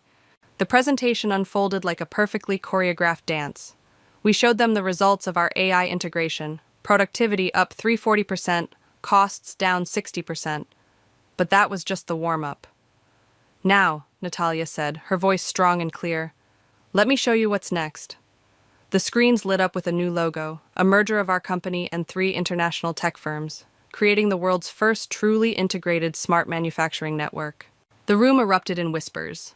A prominent investor raised his hand. These firms were Paris Henderson's targets. "Yes," Natalia smiled, but while she was trying to force hostile takeovers, we were building partnerships, real ones, based on mutual respect and shared vision. "The combined value," James added, "is projected to exceed $50 billion in the first year alone." More hands shot up, questions flying. Natalia handled them all with grace and precision, her knowledge of international markets shining through. I couldn't help but think about Eric, sitting in his jail cell, realizing what he'd thrown away. Suddenly, the door burst open. A woman in an expensive suit strode in, Paris's sister and new CEO of Henderson Industries. "This is illegal," she announced. "These firms were in negotiations with us." "Actually," Miguel stood up from his seat, "those negotiations were based on fraudulent representations made by your sister. The SEC findings were quite clear on that point." "Furthermore," Natalia added, pulling up a new slide, "these partnerships were finalized last week. The paperwork has already been filed." The room buzzed with excitement. Reporters frantically typed on their phones. Henderson's face turned red.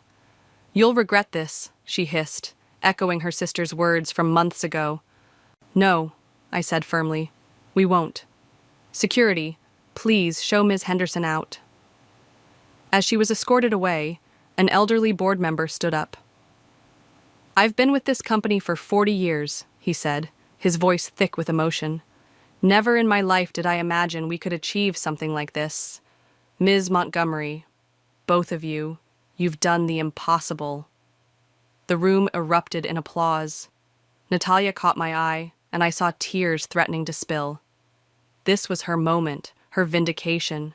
After the presentation, as champagne flowed and stock prices soared, Autumn rushed over with her tablet. "You need to see this. Eric just released a statement from prison."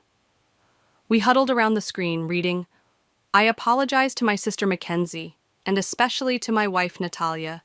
My greed and arrogance blinded me to your true worth. I destroyed everything we could have built together."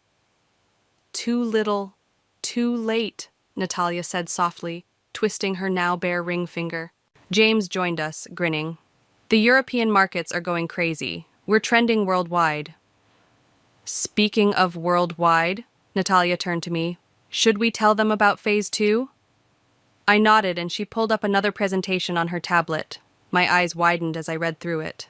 "This is incredible," I breathed. "When did you develop this?"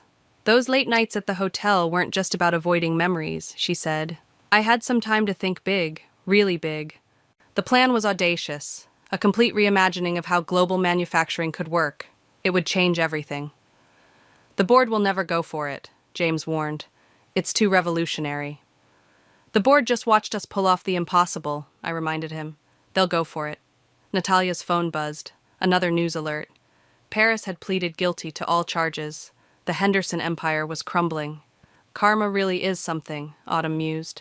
"No," Natalia corrected. "Hard work is something. Strategy is something. Karma just enjoys the show."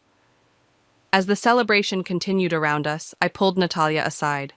"You know, when I first planned to get revenge on Eric, I never imagined it would lead to this." "That's because you weren't really planning revenge," she said wisely. "You were planning justice, and justice has a way of creating opportunities." Looking around the room, at our triumphant team, our excited shareholders, the future we were building, I realized she was right. This wasn't about destroying Eric or Paris anymore. It was about creating something they could never imagine, something bigger than revenge. "Ready to change the world?" I asked. Natalia straightened her jacket, that familiar determined glint in her eye. "Always. But first, let me show you what I have planned for Asia." The autumn breeze rustled through the courtyard as I watched Natalia step out of the courthouse. Her divorce was finally official, and with it, the last ties to our old life were severed. "How do you feel?" I asked as she approached.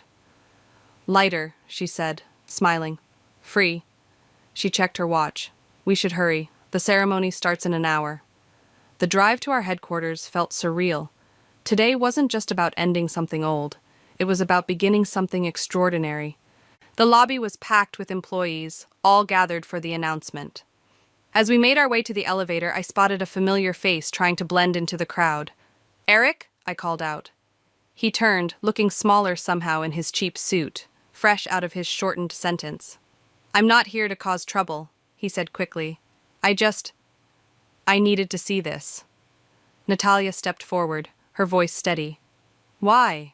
"Because I was wrong. About everything." He swallowed hard. "What you've built here, what you're about to announce, it's incredible. I read about the Asian expansion in the papers." "You could have been part of it," I said quietly. "I know." He looked at Natalia. "I had everything and threw it away for nothing." "Not nothing," she corrected. "For a lesson. Did you learn it?" Before he could answer, Miguel appeared. "They're ready for you upstairs." In the executive conference room, James and the board waited with barely contained excitement. The wall-mounted screens showed partners from around the world connected virtually. "Before we begin," the board chairman announced, "I want to acknowledge something remarkable. 1 year ago, this company faced potential destruction. Today, we're about to witness history." I took my place at the head of the table, Natalia beside me. "What we're announcing today isn't just a change in leadership, it's a change in perspective." Natalia clicked through the presentation. "Our global initiative has exceeded every projection. The AI integration has revolutionized manufacturing across 3 continents. But that was just the foundation." She outlined the next phase, a complete restructuring that would transform the company into a technological powerhouse. The numbers were staggering, the innovation unprecedented. "Which brings us to the real announcement," I said, standing. "After careful consideration, I've decided to step down as CEO." The room erupted in shocked murmurs. Through the glass walls, I could see Eric's face in the crowd outside, stunned. But, I continued smiling, I'm not going far. I'll be heading our new International Innovation Division, working directly with James and our partners worldwide. And taking my place, Natalia stepped forward, as Chief Executive Officer, is the person who saw possibilities where others saw obstacles, the woman who turned revenge into revolution. The board members stood, applauding. On the screens, our international partners beamed. Through the glass, employees cheered. I have one condition, Natalia said, her voice carrying over the noise. Mackenzie and I lead together, as equals, different titles, same mission. Approved, the chairman said immediately. Unanimously. After the ceremony, I found Eric waiting by my office. You knew, he said. From the beginning, you knew what she was capable of. I did. That's why your betrayal hurt so much. You had a partner who could have helped you become something better. He nodded slowly. I'm starting over, a small consulting firm in Seattle, doing things right this time. Good luck, Natalia said, joining us. I mean that. As he walked away, Autumn rushed up with breaking news. Paris Henderson had been sentenced to 15 years. Her empire was being divided among smaller companies. Poetic justice, Miguel commented. No, Natalia said thoughtfully.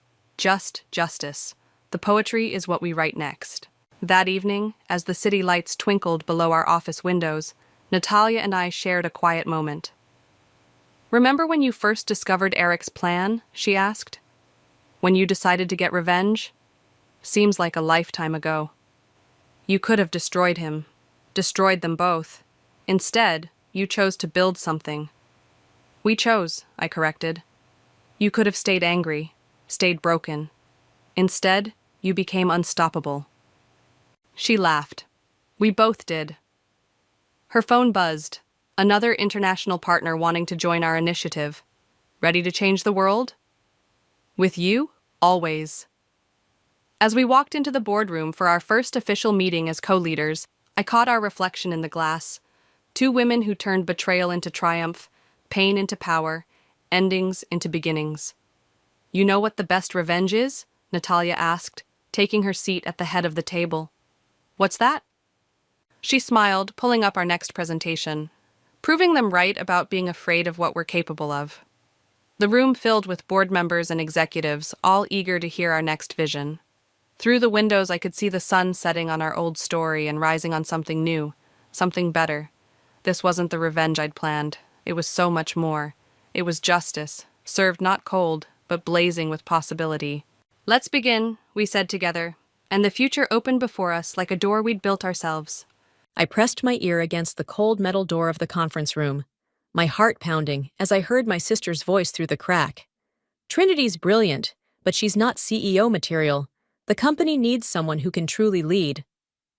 The words hit me like a physical blow. My own sister, plotting to take everything I'd built.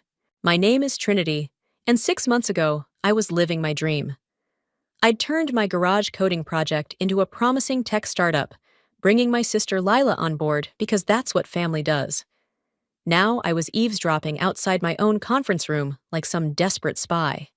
The board meeting's tomorrow, Lila continued. I've already spoken with most of the investors. They agree the company needs restructuring. I backed away from the door, bumping into Tabitha, my best friend and lead developer. She steadied me, concern etched across her face. You okay? You look like you've seen a ghost. Worse, I whispered, pulling her toward my office. I just heard Lila planning a hostile takeover. Tabitha's eyes widened. That's impossible. She's your sister. I sank into my chair, memories flooding back. Growing up in our cramped Bronx apartment, Lila had always been the charming one, the one who could talk her way out of anything. I was the quiet kid coding in the corner, dreaming of escape. Now, those same skills that had gotten us out were about to be used against me. Trinity, Julian, our newest investor, appeared in my doorway. Tall, polished, and carrying the kind of confidence only old money can buy. Your sister mentioned you might be free for dinner tonight to discuss the Morgan contract. I forced a smile, knowing exactly what this was. Another piece of Lila's plan. Actually, I need to finish the new security protocol tonight. Maybe next week? Julian's disappointment was visible. Lila said you might say that. She mentioned you've been distant lately. I've been busy coding the foundation of our entire platform, I said, unable to keep the edge from my voice. Someone has to do the actual work around here. After Julian left, Tabitha closed the door. What are you going to do? I turned to my computer, pulling up the company's financial reports. First, I'm going to figure out exactly what Lila's been telling the board. Then, my phone buzzed. A text from Mom. Lila says you're working too hard. Don't let ambition ruin your relationships, baby. I laughed bitterly. Even now, Mom was falling for Lila's act. Just like when we were kids, and Lila could convince her that any broken dish or missing money was my fault. You need to fight back, Tabitha said, leaning over my shoulder to look at the reports. This is your company. No, I said, an idea forming. I need to be smarter than that. Pull up the AI project we've been working on after hours. The pattern recognition algorithm? It's nowhere near ready. I started typing, my fingers flying across the keyboard. It will be. And when it is, it's going to see patterns that Lila can't hide. A knock at the door made us both jump. Lila walked in, perfect as always in her designer suit. Working late again, sis. You know, you should really let me handle more of the business side. You're so much better with the technical stuff. Our eyes met, and for a moment, I saw through her mask. The calculated ambition, the cold determination. My sister was going to try to destroy me tomorrow. You're right, I said, matching her fake smile. I should focus on what I'm good at. Lila beamed, probably thinking I was giving in. That's what I've been saying. The board meeting tomorrow will sort everything out, you'll see. After she left, Tabitha grabbed my arm. Tell me you're not giving up. I turned back to my computer, determination replacing fear. No, I'm doing exactly what she said, focusing on what I'm good at. And what I'm good at is going to expose exactly who my sister really is. The office grew quiet as night fell over the city. While Lila was probably celebrating her upcoming victory, I was laying the groundwork for her downfall. Every line of code I wrote was a promise. That talent would beat charm, that truth would beat manipulation, that the sister who built something would beat the sister trying to steal it. You should go home, I told Tabitha around midnight. Tomorrow's going to be intense. She squeezed my shoulder. Want me to stay? I shook my head. I need to do this part alone. After she left, I stood at my office window, looking out at the city lights. Somewhere out there, our mom was probably proud that her ambitious daughter Lila was about to become CEO. She had no idea that her other daughter was about to teach everyone a lesson about underestimating the quiet one. I cracked my knuckles and sat back down at my computer. The board meeting was in 9 hours. Time to show my sister that some things can't be stolen. They have to be earned. The board meeting went exactly as Lila planned. I sat there, numb, as she masterfully presented her case for restructuring. Every weakness she pointed out was one she'd carefully engineered over the past months. Every solution she offered positioned her as the savior. While Trinity's technical brilliance is undeniable, she said, her voice dripping with fake concern, we need experienced leadership to take us to the next level. I opened my mouth to object, but Julian cut me off. The numbers don't lie. Our market position has weakened considerably in the last quarter. Of course it had. Because Lila had deliberately delayed 3 major client launches I'd set up. The vote was unanimous. By noon, I was no longer CEO of the company I'd built from nothing. By 1, I'd been relegated to technical advisor, stripped of any real power. By 2, Lila had moved into my office, and I was being shifted to a smaller space down the hall.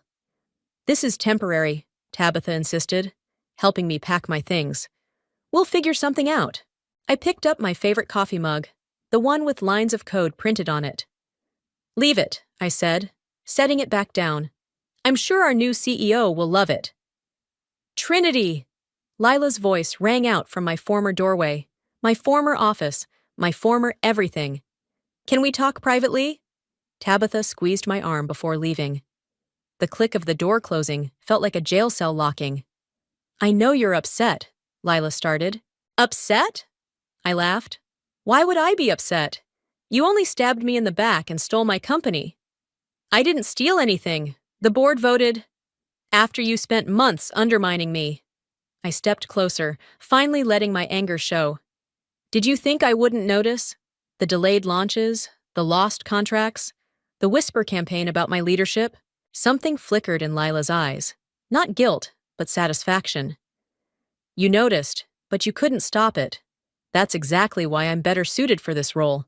You're too naive. Get out!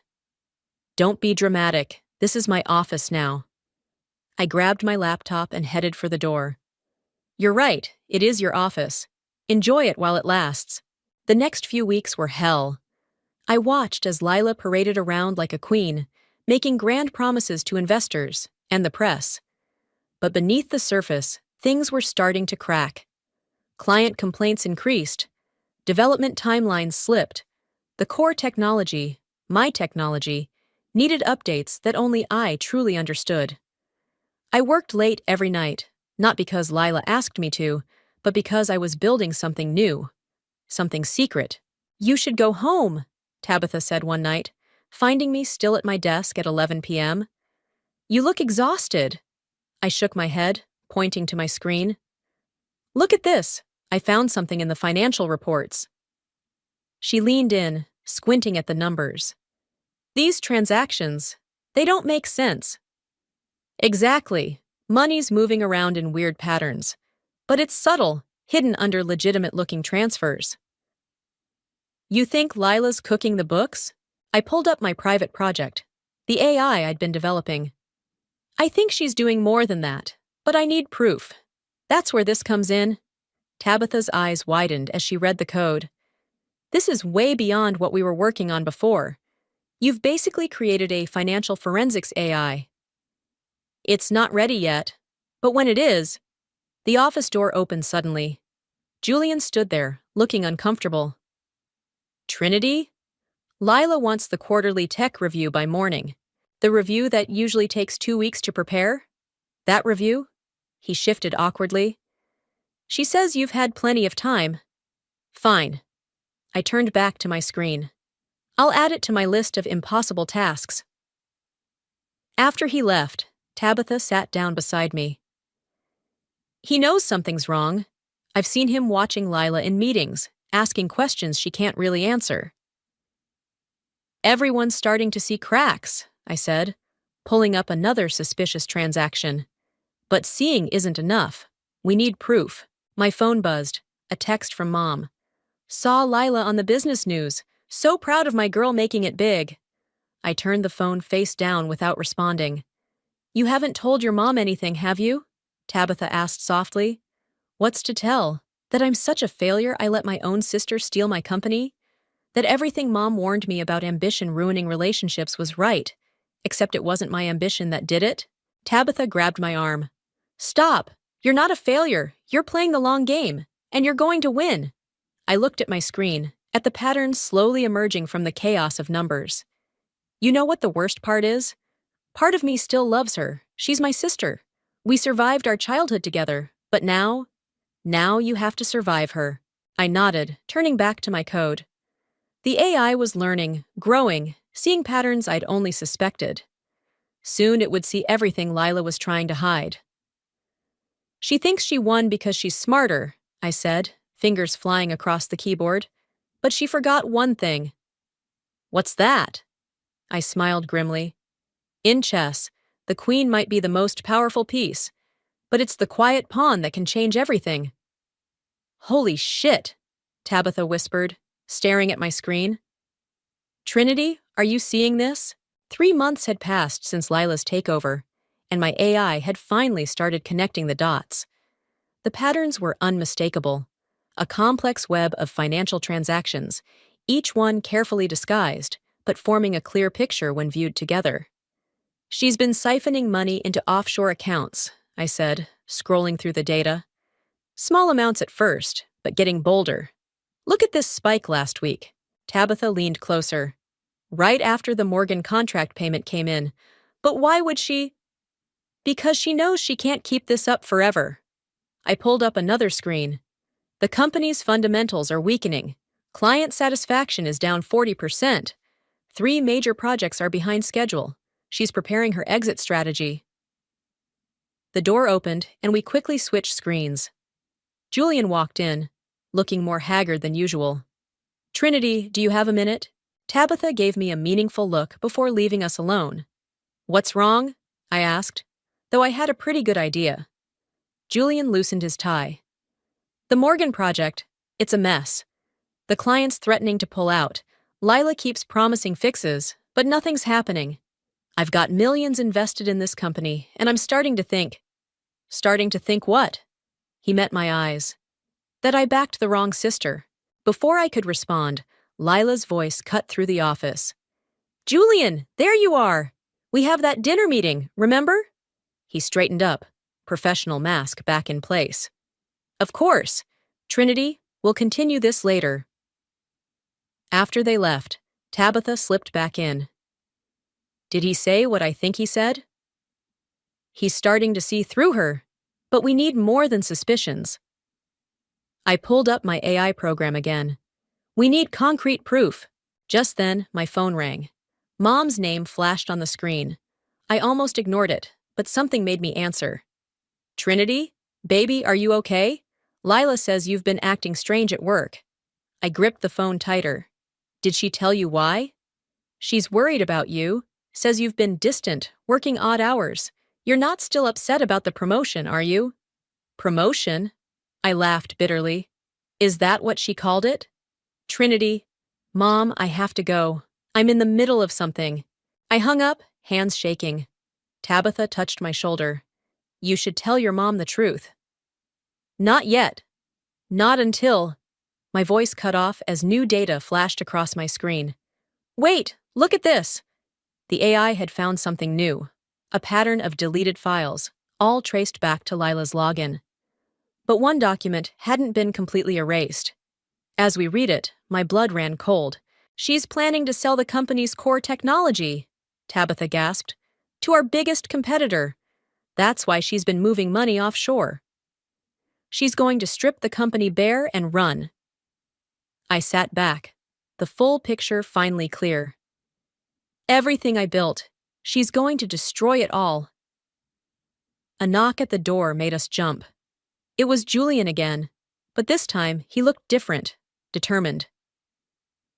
I left my dinner meeting early, he said, closing the door behind him. We need to talk about Lila. I studied him carefully. What about her? I've been reviewing the company's financials. Things aren't adding up. And tonight at dinner, she tried to convince me to approve a technology transfer that would essentially gut the company's IP. I glanced at my screen, then back at Julian. And what do you want me to do about it? He stepped closer. Help me stop her. I know you've been working on something. I've seen you and Tabitha here late at night. Whatever it is, if it can prove what I suspect.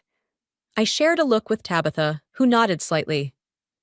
Sit down, I said, turning my monitor toward him. There's something you need to see. For the next hour, we showed him everything. The financial trails, the deleted files, the pattern of deception. His face grew darker with each revelation. This is incredible, he said finally. Your AI found all this? It's still learning, still finding new connections. But yes. He stood up, straightening his jacket. We need to take this to the board. Immediately. Not yet, I said. We need one more piece. Something even Lila can't talk her way out of. What's that? I smiled, feeling for the first time in months that I was back in control. The proof that she's planning to sell our core technology. Give me 2 days. I know exactly where to look. After Julian left, Tabitha hugged me tight. We're really doing this. Yes, I said, turning back to my computer. It's time to show my sister that some things are unforgivable. And karma's coming for her. I worked through the night, My AI searching, learning, finding. Somewhere in the building, Lila was probably sleeping peacefully, thinking she had won. But she forgot one crucial thing about me. I don't just write code. I write justice. The next morning, I arrived early to find someone waiting outside my office. Cade Johnston, one of the most respected tech veterans in the industry. My heart skipped a beat. What was he doing here? Trinity, he said, extending his hand. I've been following your work for a while. Mind if we talk? I glanced at my computer, where my AI was still running searches, then back at him. Of course, please come in. As we sat down, Lila appeared in the doorway, her face flickering with surprise, before settling into a practiced smile. Cade, I didn't know you were coming by today. This isn't an official visit, he said coolly. I'm here to speak with Trinity about her AI developments. Lila's smile tightened. As CEO, I should probably sit in. That won't be necessary, Cade cut her off. This is a technical discussion. After Lila left, clearly fuming, Cade leaned forward. Your sister's made quite a few enemies in the industry lately, especially with these rumors about selling proprietary technology. My fingers twitched toward my keyboard. What have you heard? Enough to be concerned.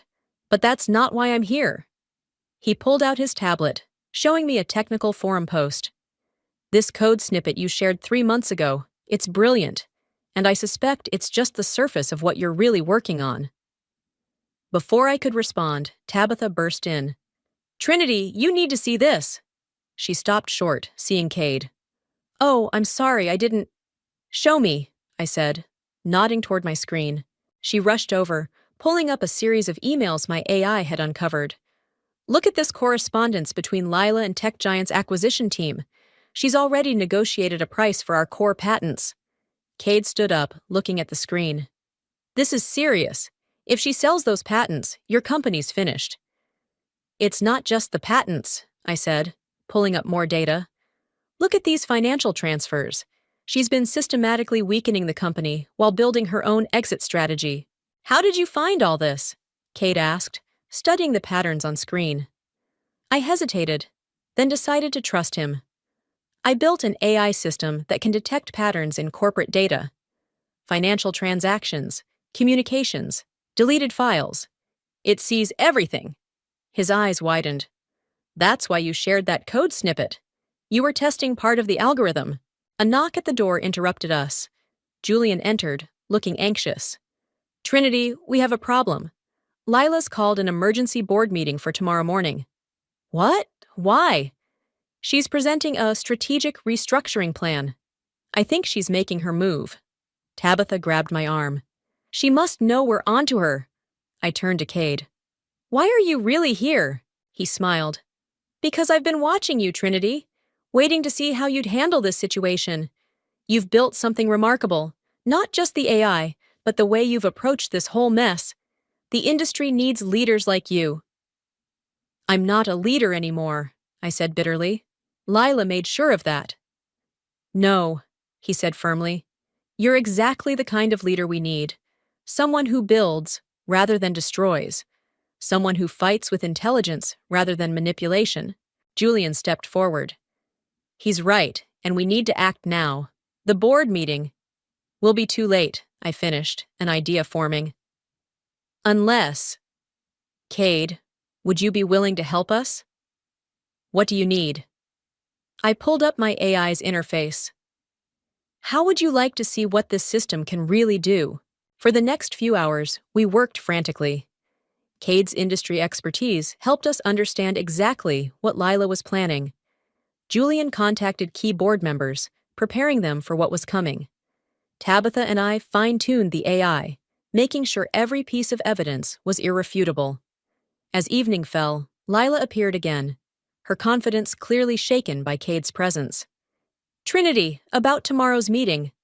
Save it, I said, not looking up from my screen. We both know what tomorrow is about. She stepped closer, lowering her voice. You're my sister, don't forget that. I finally met her eyes. You forgot it first. After she left, Cade put a hand on my shoulder. You ready for tomorrow? I looked at my screen, where the final pieces of evidence were falling into place. I've been ready since the day she betrayed me. Julian checked his phone. Board members are confirmed for 9 a.m. No one's telling Lila they're coming early. Tabitha hugged me. We should all get some rest. Tomorrow's going to be intense. As they filed out, I stayed at my desk, watching the AI complete its final analysis. Tomorrow, Lila would walk into that boardroom thinking she was about to complete her takeover. Instead, she'd find out what happens when you underestimate the quiet one who built everything you tried to steal. Game over, sis, I whispered to my empty office. Time to face the consequences. I arrived at the office at 7 a.m., 2 hours before the board meeting. The evidence was ready, backed up in 3 different places. My hands shook slightly as I set up the presentation room. You're early, came a voice from the doorway. I turned to find Mom standing there, looking uncertain. Mom, what are you doing here? Lila called me last night, said you've been acting strange, making accusations. She's worried about you, baby. Of course she'd called Mom. One last manipulation. Did she tell you about the offshore accounts, the stolen technology, the fraud? She said you might say things like that. Mom stepped closer. Honey, maybe you need some time off. Lila says. Stop telling me what Lila says. My voice cracked. For once, just listen to me. The door opened again. Tabitha walked in, followed by Julian and Cade. Their presence gave me strength. Mrs. Murray, Cade said formally. I'm Cade Johnston. I think you should stay for this meeting. See for yourself what's really happening. Mom looked confused, but sat down. Over the next hour, board members arrived, each looking grim. At 8:55, Lila strode in, faltering slightly, when she saw the packed room. I thought the meeting was at 9, she said, trying to maintain her composure. It is, Julian replied, but we had some things to discuss first. Lila's eyes darted to Mom, then back to the board. I've prepared a comprehensive restructuring plan. Before that, I interrupted, standing up. There's something the board needs to see. I pulled up my presentation. The AI's findings filled the screen. Transaction records, deleted emails, secret negotiations with competitors. With each slide, Lila's face grew paler. These documents are fake, she tried. Trinity's obviously manipulated. The AI doesn't manipulate, Cade cut in. It finds patterns, like the pattern of you systematically weakening the company while preparing to sell its core technology. Mom gasped. Lila, what is he talking about? Don't listen to them, Mom. Trinity's just jealous because... Because what? I asked quietly. Because I built something and you stole it? Because I trusted you and you betrayed me? Julian stood up. The evidence is clear. Ms. Murray has been engaging in corporate fraud, theft of intellectual property, and conspiracy to sell protected technologies to competitors. You can't prove any of this, Lila shouted, her careful mask finally cracking. I clicked to the final slide. Actually, we can. This is a recording from your meeting with Tech Giant's acquisition team yesterday. The one you didn't know was being archived by the AI. Lila's voice filled the room. Once the patents are transferred, you'll have complete control of the technology. Trinity won't be able to stop it. The offshore accounts are ready. Mom started crying. Lila rushed to her, but Mom pulled away. How could you? Mom whispered. Your own sister. I did it for us, Lila snapped. To make us rich. To get us out of that life you always complained about. Trinity doesn't understand business. She understood enough to catch you, Cade interrupted. The SEC has been notified. They're probably in the lobby right now. As if on cue, 2 federal agents entered the room. Lila's eyes went wild. She turned to me, desperation replacing her usual confidence. Trinity, please, we can fix this. We're sisters. I stood up, finally facing her directly. We stopped being sisters the day you decided to destroy everything I built. The agents moved forward. One began reading Lila her rights, while the other handcuffed her. As they led her out, she looked back one last time. Mom, tell her to stop this! But Mom just shook her head, tears tears streaming down her face. After Lila was gone, the room erupted in chaos. Board members talked urgently among themselves. Julian started making calls to calm investors. Mom approached me slowly. "I'm so sorry, baby. I should have listened to you." "It's okay, Mom. She fooled a lot of people." Cade cleared his throat. "Trinity, the board would like to speak with you about the company's future." I hugged Mom quickly, then turned to face the board. The next few hours would be crucial, stabilizing the company, reassuring clients, protecting our technology. But for the first time in months, I felt ready. Tabitha squeezed my hand. "You did it. We did it," I corrected her, looking at my unlikely team. Tabitha, Julian, Cade, even Mom. And we're just getting started. As I walked to the head of the table, I caught my reflection in the window. I didn't see the quiet coder anymore, or the betrayed sister. I saw someone stronger, someone who had learned that sometimes justice comes through lines of code rather than confrontation.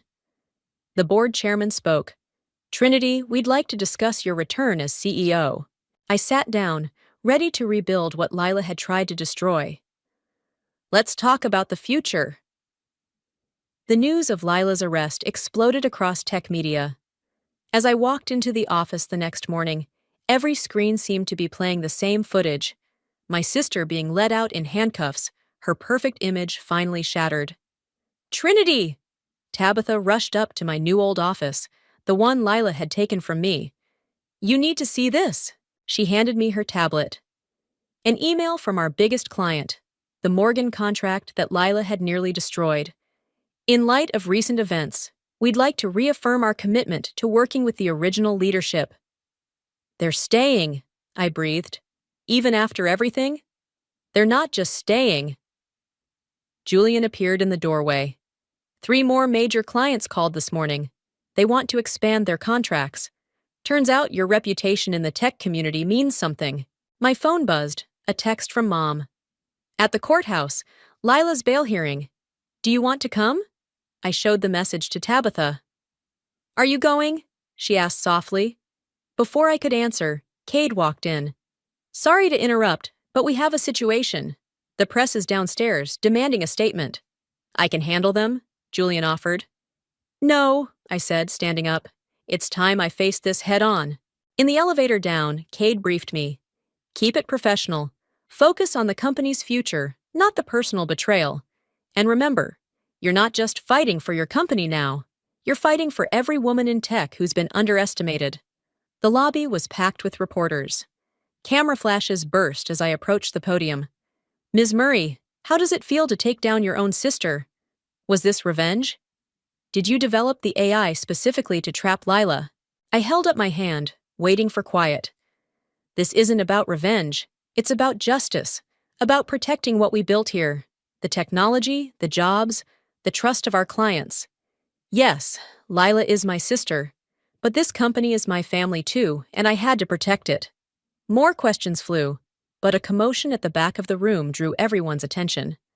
Mom pushed through the crowd, her eyes red from crying. "Trinity," she called out. "The hearing. Lila wants to see you." The reporters went wild, but I stepped away from the podium, following Mom to a quiet corner. "What did she say?" "She's scared. The judge denied bail. Something about flight risk because of the offshore accounts. She keeps saying she can explain everything." I leaned against the wall. "Did she explain why she did it? Why she betrayed me?" "She said—" Mom wiped her eyes. "She said she was tired of being in your shadow, that you were always the smart one, the talented one. She wanted to prove she could be more." "By destroying what I built?" "By controlling it. Oh, baby, I'm so sorry. I should have seen what she was doing to you." Cade appeared beside us. "Trinity, the board's waiting upstairs. We need to discuss the company's direction." I hugged Mom quickly. "Tell Lila. Tell her I hope it was worth it." Back in the boardroom, Julian had prepared a presentation on stabilizing the company. But as he talked about damage control and PR strategies, my mind kept drifting to Lila, sitting in a cell, finally facing the consequences of her actions. "Trinity?" Tabitha touched my arm. "They're asking about the AI system. I focused back on the room. The board members were looking at me expectantly. The pattern recognition system that caught Lila? I stood up. That was just the beginning. With proper development, it could revolutionize corporate security, financial monitoring, fraud detection. Which is why, Kate interrupted, I'd like to propose a partnership. My firm has the resources to help develop this technology properly. The board erupted in excited discussion. As they talked, my phone buzzed again. Another text from Mom. Lila's lawyer says she might make a deal. Turn evidence about corporate corruption she witnessed. What should I tell her? I showed the message to Tabitha. Even now, she's trying to manipulate the situation, Tabitha said quietly. Let her, I replied, turning back to the board discussion. The truth will come out either way. As the meeting wrapped up, Julian pulled me aside. You okay? It's been an intense few days. I looked around my office. My real office, the one I'd built this company from. You know what? I am okay. For the first time in months, everything's exactly where it should be. Except Lila. No, I said firmly. She's exactly where she should be too. Sometimes karma needs a little help from an AI system. The sun was setting over the city as I finally sat down at my desk. On my screen, the AI continued its work, finding patterns, protecting what we'd built. Lila had tried to steal my company, but she'd given me something instead. The strength to fight back, the wisdom to do it smart, and the knowledge that sometimes the quietest person in the room is the one you should fear most. The courthouse was packed for Lila's sentencing. 3 months had passed since her arrest, and the tech world was watching. I sat in the back row, Tabitha on one side, Mom on the other. The defendant will rise, the judge announced. Lila stood, wearing a plain gray suit instead of her usual designer clothes. She looked smaller somehow, her confidence stripped away by prison walls and legal proceedings. Before I deliver the sentence, the judge continued, would you like to make a statement? Lila turned, her eyes finding mine in the crowd. I want to apologize. To my sister Trinity. I thought I was proving something, but I was just destroying everything she built. Everything we could have built together. Mom squeezed my hand as Lila continued. I let ambition blind me. I forgot what it meant to be a sister. And now, her voice cracked. Now I've lost everything that actually mattered. The judge nodded gravely. While your remorse is noted, the severity of your crimes cannot be ignored. Corporate fraud, theft of intellectual property, conspiracy to sell protected technologies. I barely heard the sentence. 5 years, plus restitution. All I could see was Lila's face as reality hit her. 5 years. Our childhood together had lasted longer than she'd be in prison. Outside the courthouse, reporters swarmed. Trinity, will you rebuild the company? Aunt, any comment on your sister's sentence? Kate appeared, creating a path through the crowd. Ms. Murray has already rebuilt the company. In fact, she has an announcement to make this afternoon. In the car, Mom was quiet. Finally, she spoke. 5 years, my baby girl. She did this to herself, Mom, I said gently. She had choices. I know, where did I go wrong with her? Tabitha, who was driving, caught my eye in the rearview mirror. You didn't go wrong. Some people just want more than they're willing to earn. Back at the office, Julian was waiting with the final contracts. Everything's ready for the announcement. The partnership with Cade's firm, the new security division, the AI licensing deals. I looked around the conference room, remembering how it all started, pressing my ear against the door, hearing Lila plot against me. Now I was about to announce something that would change the industry. The press is ready, Tabitha said, poking her head in. I straightened my jacket and walked to the podium. Camera flashes erupted as I began speaking.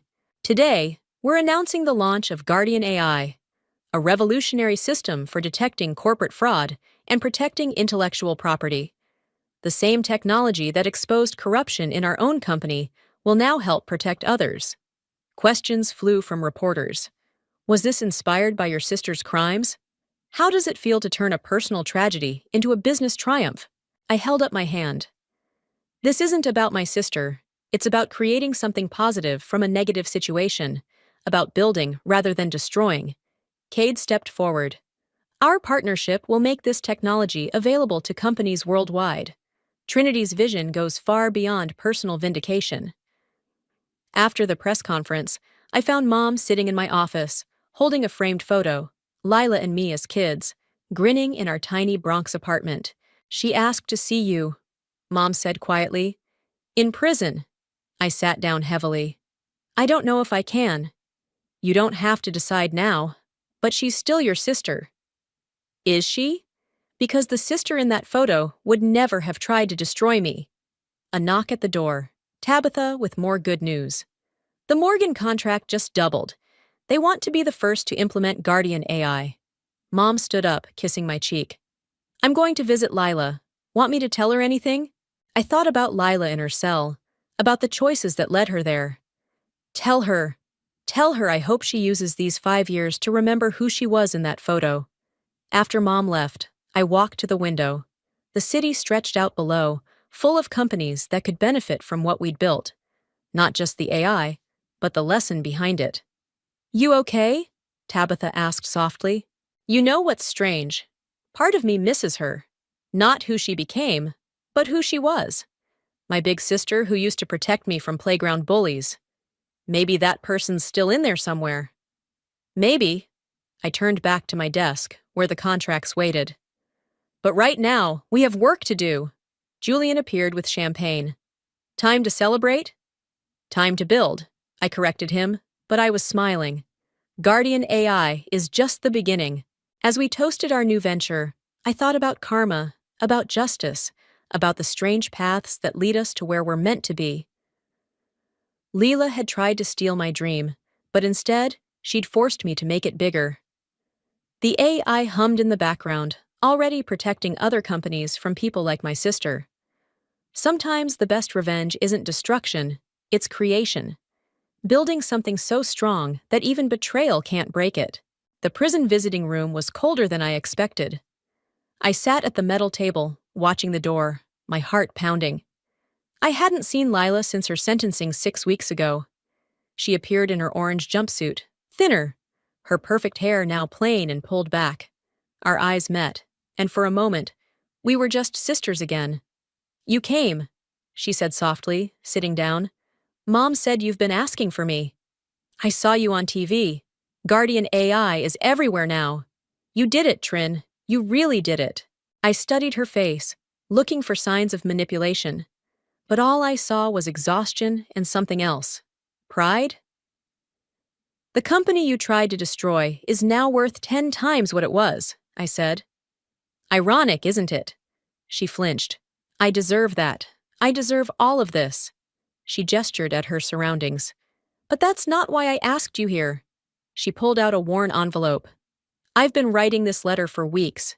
Everything I did, every mistake, every betrayal. But mostly why?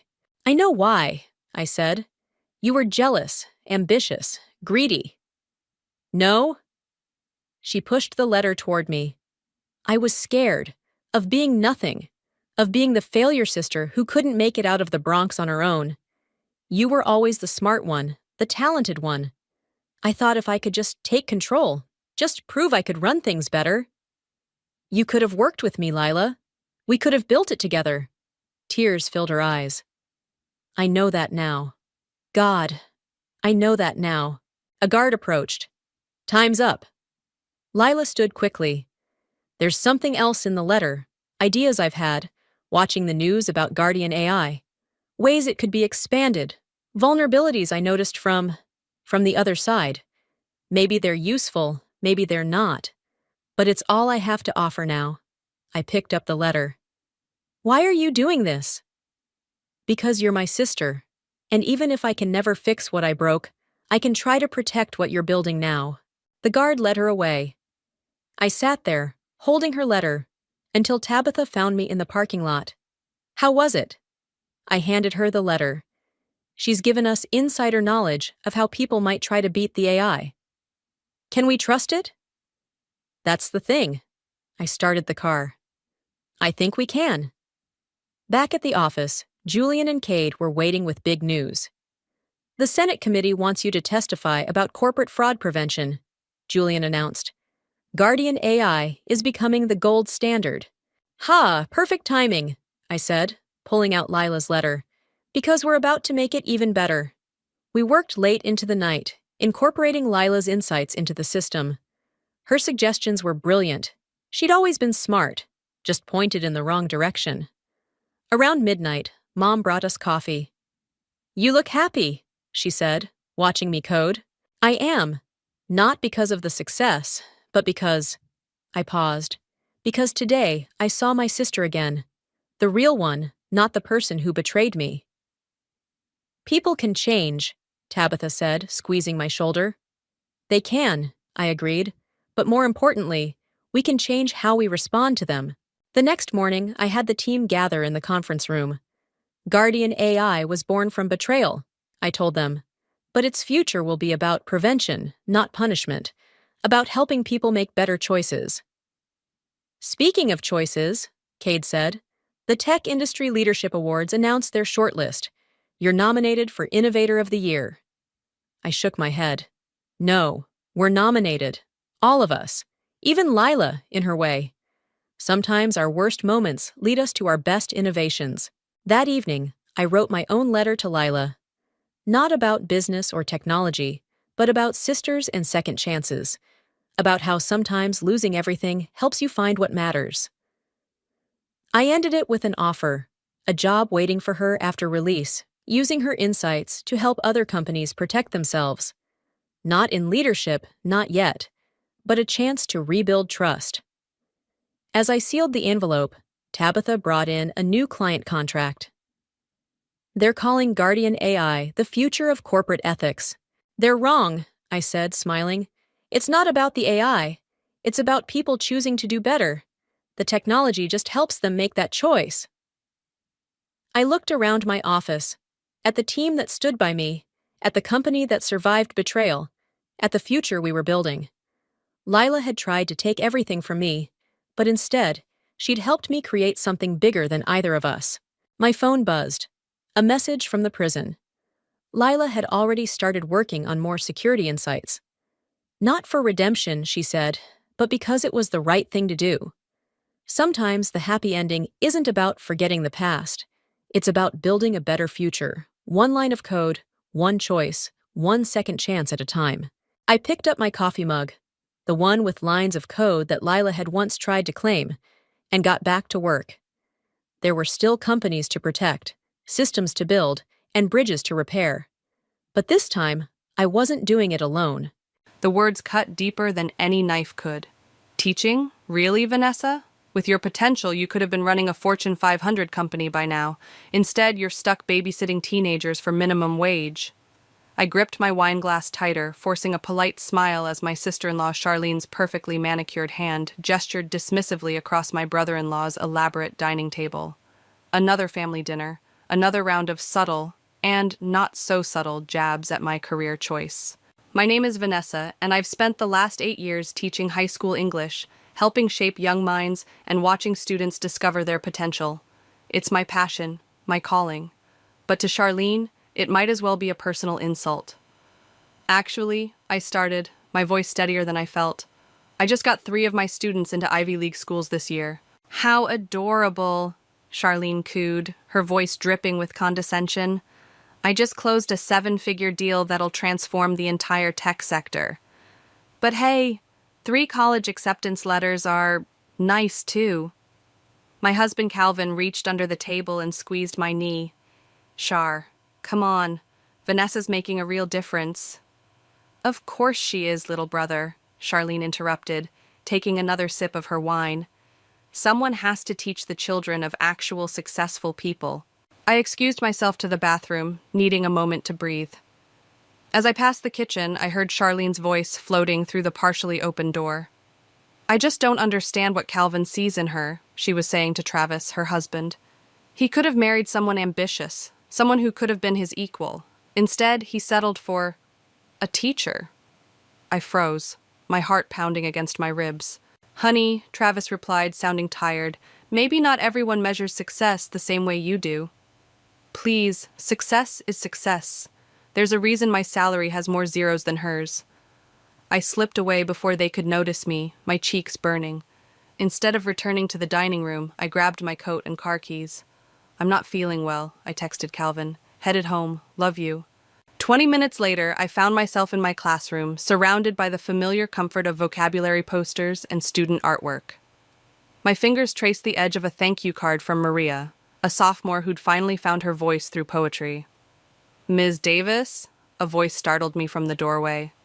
It was Caitlin, one of my former students who'd graduated last year and now volunteered as my teaching assistant. "Caitlin, what are you doing here so late?" She held up a stack of papers. "Finishing the layouts for the literary magazine. Are you okay? You look like I've been crying." I laughed weakly, wiping my eyes. "Just family stuff." Caitlin set down the papers and perched on one of the student desks. "Want to talk about it? You've listened to enough of my drama over the years."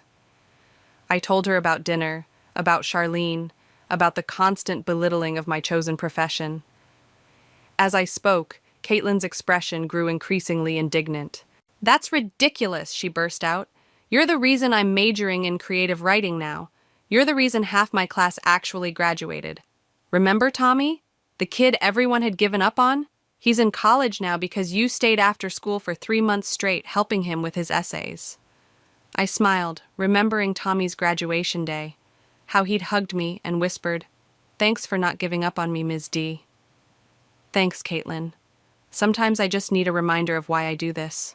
"Well, your sister-in-law sounds like she needs a reminder of what real success looks like," Caitlin said, her eyes sparking with an idea. "You know what would be amazing? If you could show her how many lives you've actually changed. Like, on a bigger scale."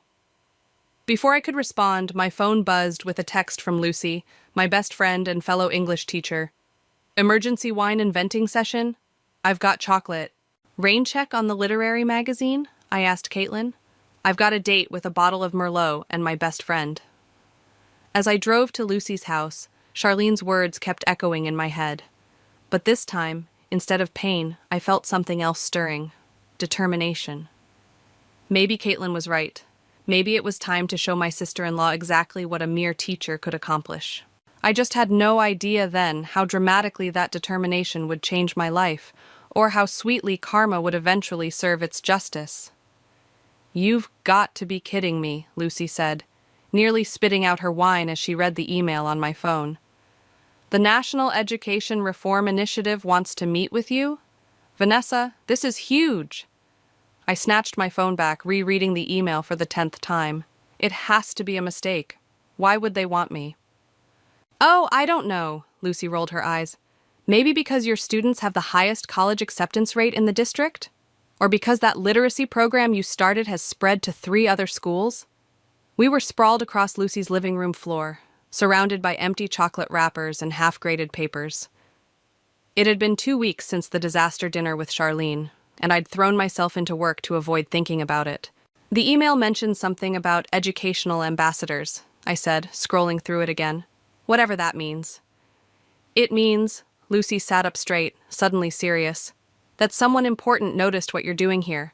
When's the meeting?" "Tomorrow at 4 p.m., but I can't."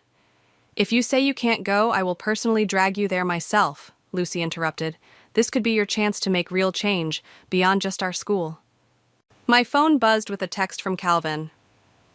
"Charlene's hosting a charity brunch next weekend. Please come. I'll make it up to you."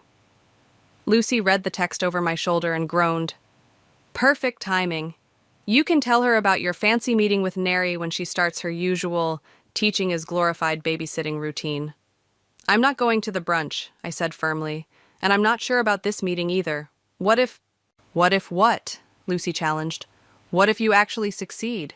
What if you get to help more students? What if you prove Charlene wrong about everything she's ever said about teachers?"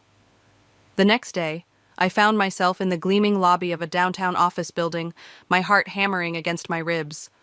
A tall man with salt and pepper hair approached, his smile warm and genuine.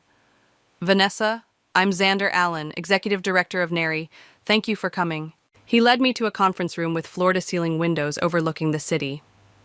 To my surprise, there were several other people already seated around the table. These are some of our current educational ambassadors, Xander explained. They're here to share their experiences.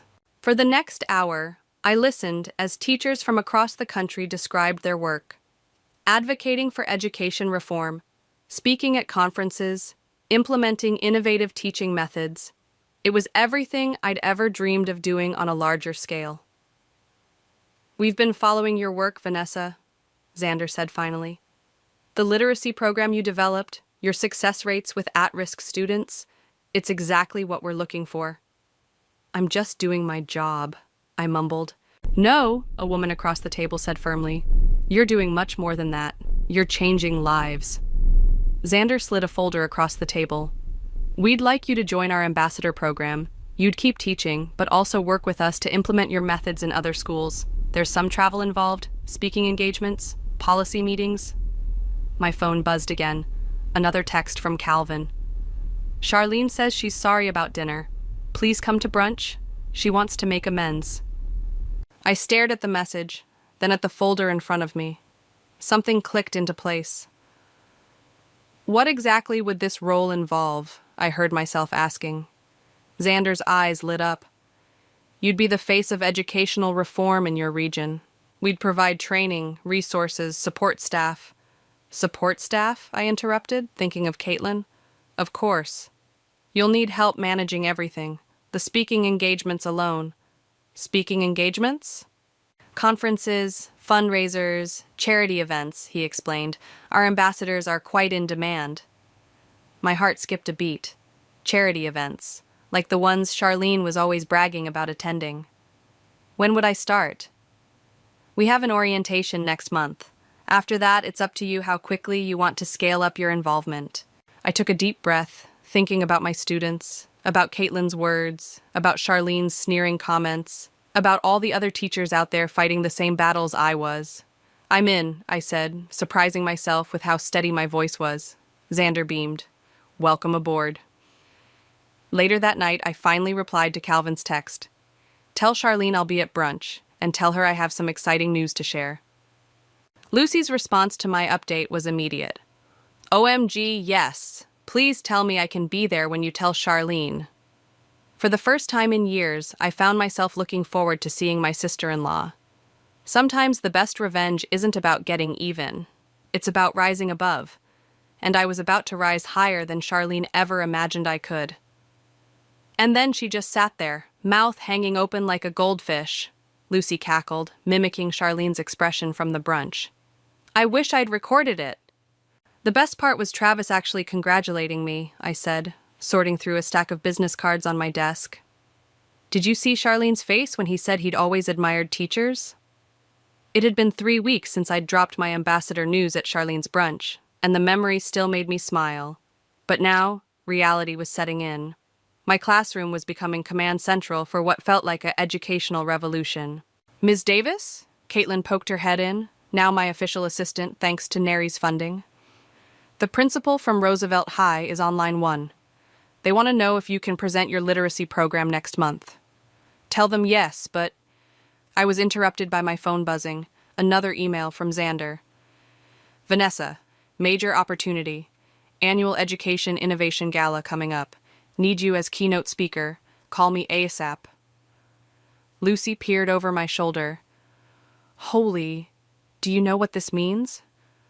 Before I could answer, Caitlin rushed back in. "Ms. Davis, you're trending on Twitter. That video from your speech at the state education conference, it's everywhere."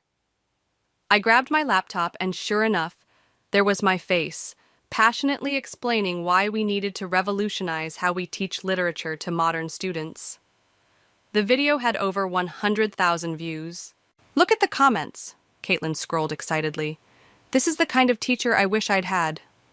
Finally, someone speaking truth about education reform. Where was she when I was failing English? My phone rang. Calvin. "Babe, have you seen the news? You're on the front page of the education section." "What? Which paper?" "All of them. Charlene just called me, actually. She seemed different. Asked if you'd consider speaking at her company's next corporate social responsibility event." I put the phone on speaker just as another call came through. Xander again. I'll call him back, I told Calvin. What did you tell Charlene? That you're booked solid for the next 3 months, which, by the way, we need to talk about. I barely see you anymore. Guilt gnawed at my stomach. He was right. Between teaching, speaking engagements, and program development, I was spreading myself thin. I know, I'm sorry. Dinner tonight? Just us? Actually, Calvin hesitated. Charlene and Travis invited us over. She insisted, said something about wanting to properly acknowledge your achievements. I muted the phone. Lucy, what do you think? Trap? Absolutely, she nodded. But go anyway. Show her the new you. I unmuted. Okay, tell them we'll come. That evening, Charlene's mansion felt different. Or maybe I was the one who'd changed. Her usual intimidating aura seemed diminished somehow. Vanessa! She air-kissed my cheeks. You look professional. Is that a Diane von Furstenberg? Target, actually, I smiled. But thanks. Travis appeared with drinks. Vanessa, I showed that video of yours to our board. They were impressed. Very impressed. Charlene's smile tightened slightly. Yes, well, who knew teaching could be so influential? Though I suppose it's not really teaching anymore, is it? More like consulting. Oh, I'm still in the classroom every day, I corrected her. That's non-negotiable. It's where the real work happens. But surely with your new platform, Charlene pressed, you'll eventually move into full-time speaking and consulting? The money alone is nothing compared to seeing a student's face when they finally understand Shakespeare, I finished. Or helping a kid who hates reading discover their favorite book. Travis nodded approvingly. That's what I love about your approach, Vanessa. You're not just talking about change, you're actually doing it. Charlene's phone buzzed. She glanced at it and nearly dropped her wine glass. Everything okay? Calvin asked. Yes, just... She looked at me strangely. The Education Innovation Gala. My company is one of the main sponsors, and they just announced this year's keynote speaker. My phone buzzed at the same moment. Xander's message. It's official! You're our keynote speaker! Charlene's face did that goldfish thing again. You're the keynote speaker? Looks like it, I said, trying to keep my voice casual while my heart raced. Maybe we can collaborate on something.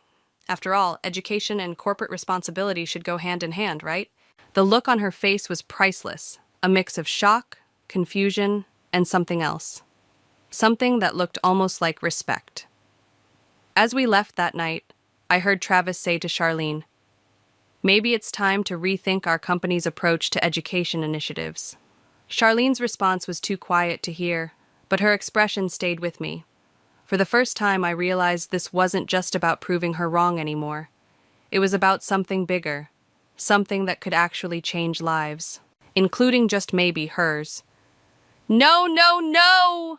I crumpled another draft of my speech and tossed it into the growing pile by my desk. This isn't right either.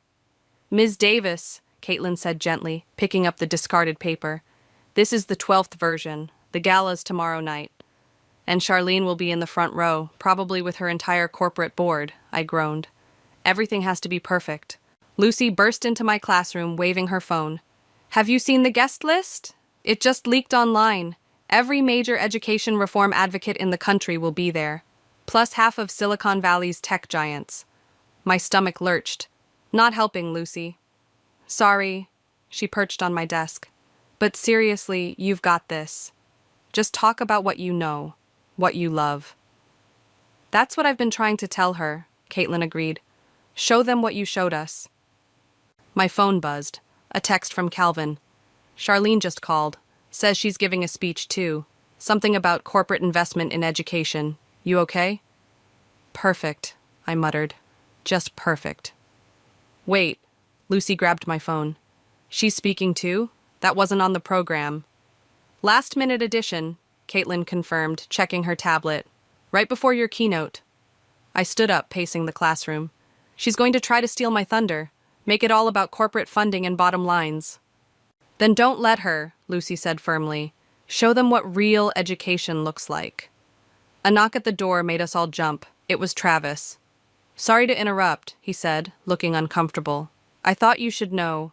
Charlene's been practicing her speech all week. She's nervous. Nervous? I couldn't hide my surprise. Charlene? Look, Travis stepped inside, closing the door. She won't admit it, but your success has shaken her. The board's been talking about redirecting funds from her tech initiatives to education programs like yours. Is that why she added herself to the speaker list? Lucy asked. Travis nodded. She's trying to prove she's still relevant. But between us, I think she's fighting a losing battle. After he left, I sat back down at my desk, staring at the scattered speech drafts. Ms. Davis? Caitlin picked up one of the papers. Remember when Tommy was struggling with his college essay? What did you tell him? To write from his heart, I said automatically. To tell his truth. So maybe, she smiled, you should take your own advice? That night, I sat at my kitchen table, laptop open, fingers hovering over the keyboard. Calvin brought me tea and kissed my forehead. You know what's funny? He said. Charlene used to practice her speeches in front of me when we were kids. She'd get so worked up she'd make herself sick. I looked up. Really? Yeah, she's always been terrified of failure. That's why she pushes so hard, acts so, well, you know. Something clicked. I started typing, the words finally flowing naturally. The next evening, I stood backstage at the gala, adjusting my dress, a simple but elegant black number that Lucy had helped me choose. Caitlin appeared with water and a reassuring smile. Full house, she reported. And guess who's sitting right next to Charlene, Xander, and the entire Nary board? I peeked through the curtain. Charlene was there, looking immaculate as always, but her hands were shaking slightly as she arranged and rearranged her note cards. The program began. I half listened to the opening speeches, my heart pounding. Then Charlene was introduced. She strode to the podium, every inch the confident executive. But I noticed the slight tremor in her voice as she began. Education is about numbers, she started. Return on investment, measurable outcomes. As business leaders, we need to approach education like any other business venture. I watched the audience's reactions. Some nodded, but others shifted uncomfortably. This wasn't what they'd come to hear. 5 minutes, Caitlin whispered, squeezing my hand. I looked down at my speech. The real one, the true one. Not about numbers or outcomes or corporate buzzwords. About Tommy and Maria and every student who'd ever sat in my classroom believing they weren't good enough. And now, the announcer's voice boomed, our keynote speaker, a teacher who's revolutionizing education one classroom at a time. Charlene returned backstage, passing close enough that I caught the scent of her expensive perfume. For a moment, our eyes met. I saw something there I'd never seen before. Fear. Good luck, she whispered, surprising us both. I took a deep breath and walked toward the podium. The spotlight hit me, and I could feel hundreds of eyes watching, waiting. When I was a little girl, I began, my voice strong and clear, I believed that books could change the world. The truth, my truth, was about to take center stage. And for once, I wasn't afraid of Charlene hearing it. When I was a little girl, I believed that books could change the world. Today, standing in my classroom, I know they do. My voice carried across the hushed auditorium. But it's not just about books. It's about the student who stays after class to tell you they finally understand poetry. It's about the kid who swears they hate reading until they find that one story that changes everything. From the podium, I could see Charlene in the front row, her face unreadable. Next to her, Xander was leaning forward, completely engaged. Last month, a student asked me why I became a teacher instead of choosing a real career. Scattered laughs rippled through the audience. I told her about Tommy. I caught Caitlin's eye offstage. She nodded encouragingly. Tommy was the kid everyone had given up on. Failing grades, behavioral issues, zero interest in education. But one day, I caught him drawing elaborate comics in his notebook instead of taking notes. The room was silent now, hanging on every word. Instead of confiscating his notebook, I asked him to tell me his story. It turned out he had a whole universe in his head. Complex characters, intricate plot lines. So I made him a deal. He could write his story, but he had to learn proper grammar and structure to do it justice. I saw Charlene shift in her seat, her fingers drumming nervously on her armrest. Today, Tommy's studying creative writing in college. His first graphic novel comes out next year. I paused, letting that sink in. That's what education really is. Not test scores or ROI metrics, but recognizing potential in unexpected places. Travis reached over and squeezed Charlene's hand. She pulled away. We talk about education reform like it's about systems and statistics. But real reform happens one student at a time, one breakthrough at a time. It happens when we stop treating education like a business and start treating it like what it is, a transformation. The next 10 minutes flew by as I shared more stories. Maria finding her voice through poetry, James discovering his love for science, Sarah realizing she could be the first in her family to go to college. These students don't need our pity or our corporate initiatives, I said, looking directly at Charlene now. They need our belief in their potential. They need teachers who see them, who fight for them, who refuse to let them be reduced to numbers on a spreadsheet. Charlene's face had gone pale. She reached for her water glass with a shaking hand. So yes, we need reform. But not the kind that comes from boardrooms and bottom lines. We need reform that starts in classrooms, that recognizes teaching isn't just a job, it's a calling. And every time we dismiss it as just teaching or glorified babysitting, we fail not just our educators, but our future. The silence in the room was electric. I stand before you not just as a teacher, but as proof that one person who believes in education can create ripples that become waves. Imagine what we could do if we all believed. I stepped back from the podium as the room erupted in applause. People were standing, cheering. Xander was beaming. Travis was on his feet, clapping enthusiastically. Charlene remained seated, staring straight ahead. As I made my way backstage, Caitlin rushed to hug me. That was incredible. Did you see their faces? Lucy appeared, wiping tears from her eyes. You destroyed it, and Charlene looked like she was going to... Excuse me. A quiet voice interrupted us. We turned to find Charlene standing there, looking smaller somehow without her usual confident posture. Vanessa, She started, then stopped. For the first time ever, she seemed at a loss for words. The board wants to meet with you, she finally managed. They're talking about redirecting our entire education funding initiative. They want you to lead it. The irony wasn't lost on any of us. The woman who had dismissed my career choice for years was now watching it eclipse her own. Charlene, I began, but she held up a hand. Don't. Just don't. She turned and walked away quickly, her heels clicking on the polished floor. Calvin found me moments later, wrapping me in a tight hug. That was amazing, babe. But are you okay?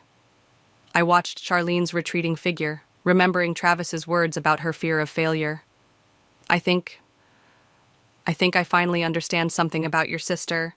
Ms. Davis, Caitlin called out. The press wants photos, and Xander says there are some people you need to meet. As I moved to follow her, I caught a glimpse of Charlene through a side door, sitting alone in an empty conference room, her face in her hands.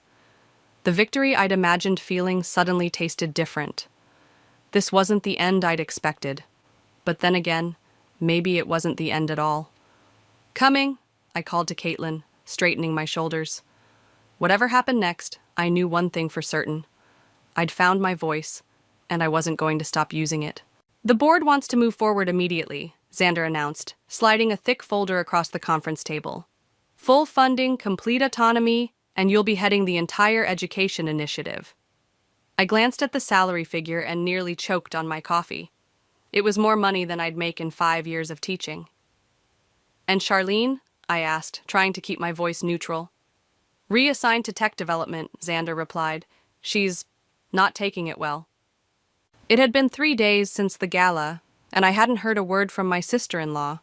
Calvin said she wasn't returning his calls either. Speaking of Charlene, Lucy chimed in from her spot by the window. You might want to see this. She handed me her phone. On the screen was Charlene's latest LinkedIn post. After careful consideration, I'm stepping down from my position to pursue other opportunities. She quit? I looked up, shocked. But she loves her job. Loved, Xander corrected. Things change. People change. My phone buzzed. A A text from Travis. Can we meet? It's about Charlene. An hour later, I found Travis at a small coffee shop downtown, looking exhausted. She hasn't left the house in days, he said, stirring his untouched latte. Just sits in her home office, staring at her awards wall. I've never seen her like this. I never meant to. I know, he interrupted, but you need to understand something about Charlene. Everything she's ever done has been about proving herself. Her parents always told her she had to be the best, had to win at everything. When you came along, I threatened that, I finished. You didn't just threaten it. You completely upended her worldview. She built her identity around corporate success, around being the one who made it. Now, my phone buzzed again. Caitlin. Emergency at school. Need you ASAP. I found Caitlin in my classroom, surrounded by students. To my surprise, they were all former graduates, including Tommy. What's going on? We heard about the new position, Tommy said. About you maybe leaving teaching. How did you... Social media, another student, Maria, cut in. Everyone's talking about it, about how you're going to run this huge corporate program. But you can't leave, Tommy added. Who's going to help other kids like me? I looked at their faces, these students who'd become so much more than just names on a roster. Then I thought about Charlene, sitting alone in her home office, surrounded by empty achievements. Ms. Davis? Caitlin stepped forward. Remember what you told me when I was struggling with college applications? Success isn't about winning, it's about making a difference. My phone rang. Calvin. Babe, you need to come to Charlene's, now. 20 minutes later, I stood in Charlene's pristine living room, watching my sister-in-law pace back and forth. I don't need your pity, she snapped before I could speak. I don't need anything from you. Good, I replied. Because I'm not here to offer pity. I'm here to offer a partnership. She stopped pacing. What? The program needs both of us, I said. Your business expertise, my education experience. Together, we could create something revolutionary. Why would you want to work with me? She asked, her voice barely above a whisper. After everything I've said, everything I've done, because you were right about one thing. Education needs to change, but not through corporate takeovers or standardized metrics. Through understanding, through connection, through actually caring, she finished, sinking onto her designer couch. Like you do. Like we both could, I corrected, if we worked together. She was quiet for a long moment. I wouldn't know where to start. Start by coming to my classroom tomorrow. See what real education looks like. Then we'll talk about how to scale it. Your classroom? She looked terrified at the prospect. Unless you're scared, I challenged, seeing a familiar spark return to her eyes. Fine, she straightened her shoulders. But I'm not sitting in those tiny desks. As I left her house, Travis caught up with me in the driveway. Whatever you said in there, he smiled. It worked. She's already on her laptop researching education statistics.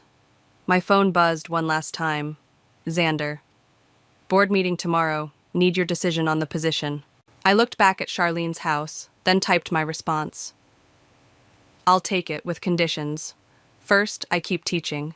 Second, I want Charlene as my co-director. The reply was immediate. Bold move. Why? I thought about Tommy and Maria, about Charlene's empty awards wall, about the difference between winning and succeeding. Because sometimes, I typed, the best revenge is showing someone a better way to live. Ms. Davis, I think your sister-in-law is having a breakdown, Caitlin whispered, peering through the classroom door. Charlene stood in the hallway, designer suit perfectly pressed, looking like she might bolt at any second. It was her first day observing my class, and she'd already rescheduled twice. Deep breaths, I said, opening the door. Ready? This is ridiculous, Charlene muttered, but followed me inside. I haven't been in a high school classroom since you were busy being class president and valedictorian, I finished. Calvin told me. 25 students looked up as we entered, curiosity written across their faces. Everyone, this is Ms. Mitchell. She'll be observing today as part of our new education initiative. Is she the corporate lady who used to make you cry? A voice piped up from the back. Charlene flinched. I bit back a smile. Jake, what have we said about appropriate questions? Sorry, Ms. Davis. Sorry, Ms. Mitchell. I launched into my lesson on The Great Gatsby, watching Charlene from the corner of my eye. She sat rigid in her chair, taking notes on her tablet, but I could see her expression changing as the class progressed. So, I asked the students, why does Gatsby throw those elaborate parties? To show off his money, one student called out. To get Daisy's attention, another added. To prove he's worthy, Charlene suddenly spoke up. The room fell silent. He's trying to prove he belongs in their world, that he's just as good as them, better even. The students stared at her. She cleared her throat awkwardly. I mean, that's just my interpretation. No, you're right, Maria said thoughtfully. It's like when people post their achievements on social media, trying to prove something to everyone else. Or like when my mom works extra shifts to buy designer clothes she can't afford, another student added. I watched Charlene's face as recognition dawned. These weren't just random teenagers, they were insightful young people making connections she'd never considered. The discussion continued, growing more animated. To my surprise, Charlene joined in several times, offering perspectives that actually resonated with the students. After class, she remained seated while the students filed out. That was unexpected, she said finally. The part where teenagers can think deeply, or the part where you enjoyed teaching? She shot me a look, but there was no malice in it.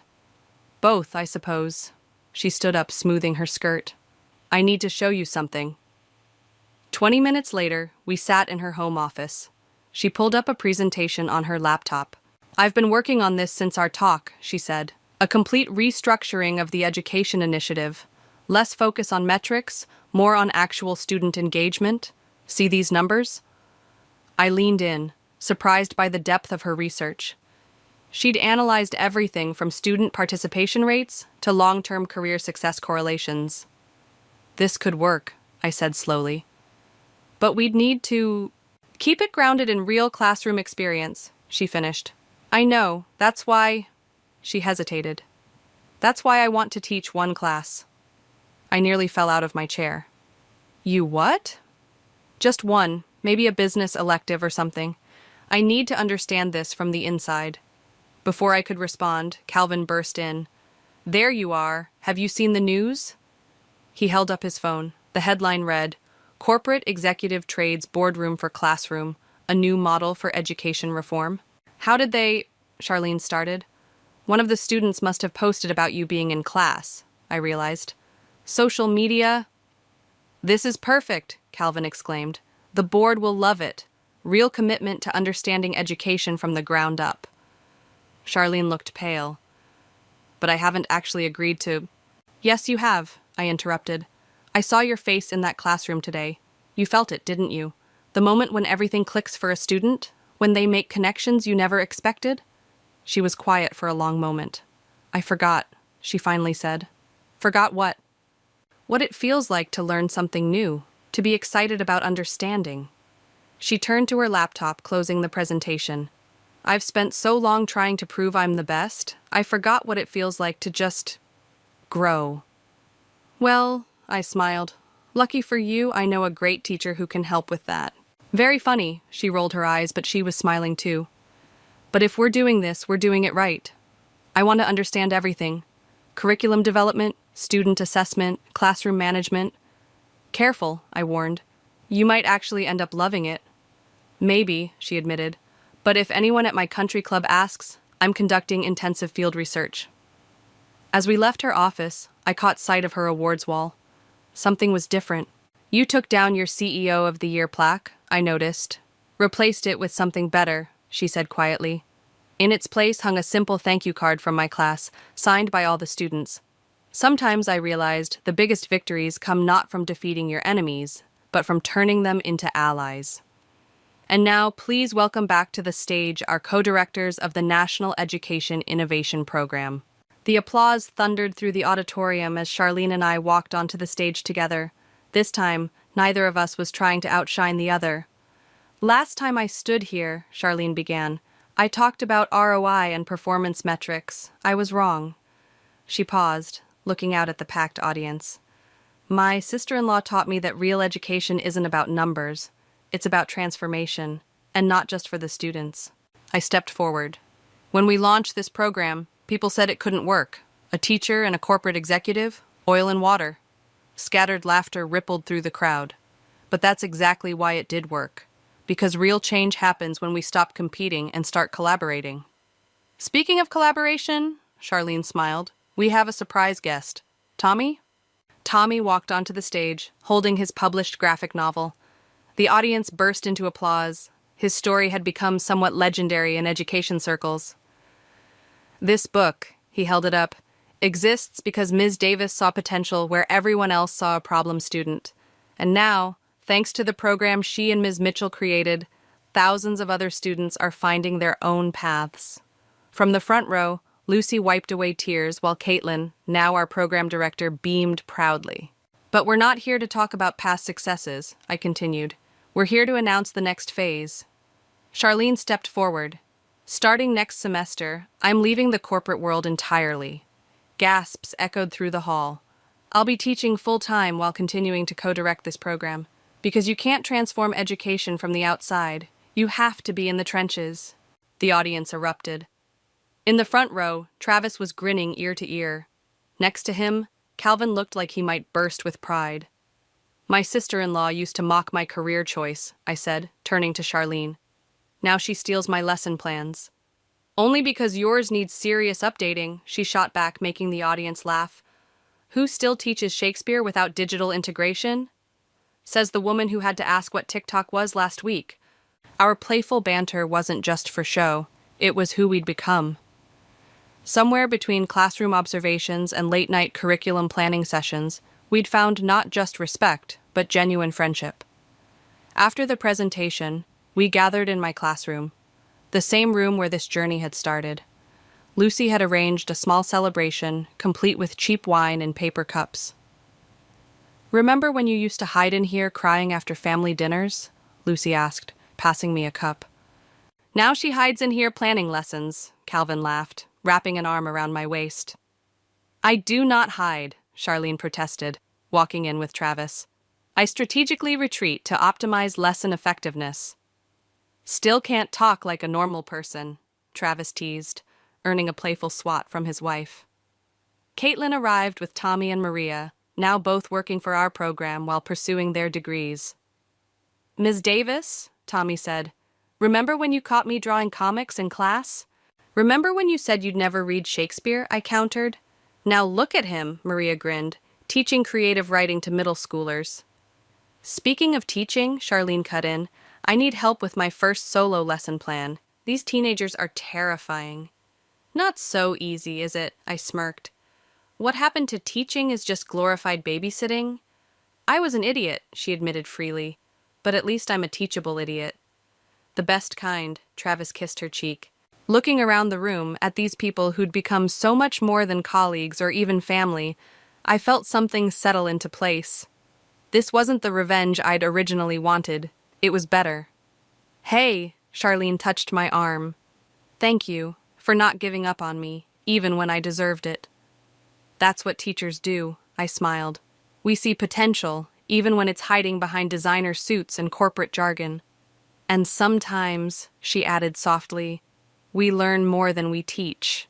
The evening wound down, but before everyone left, Tommy insisted on one last toast. To Ms. Davis and Ms. Mitchell, he raised his cup, for showing us that the best stories aren't about winning or losing, they're about growing. And to second chances, Charlene added, meeting my eyes, both giving and receiving them. As everyone clinked their paper cups, I looked at my classroom walls, now covered with a mix of student artwork and corporate achievement certificates, Shakespeare quotes, and business strategy flowcharts. It wasn't what I'd imagined when I'd first sought revenge against Charlene. It was infinitely better, because sometimes the best revenge isn't about making someone fall, it's about helping them rise in a different direction. And in the process, rising yourself. Ready for tomorrow? Charlene asked as we gathered our things. Always, I smiled. We've got lessons to plan, minds to open, lives to change, she finished. And that, really, was what it had been about all along.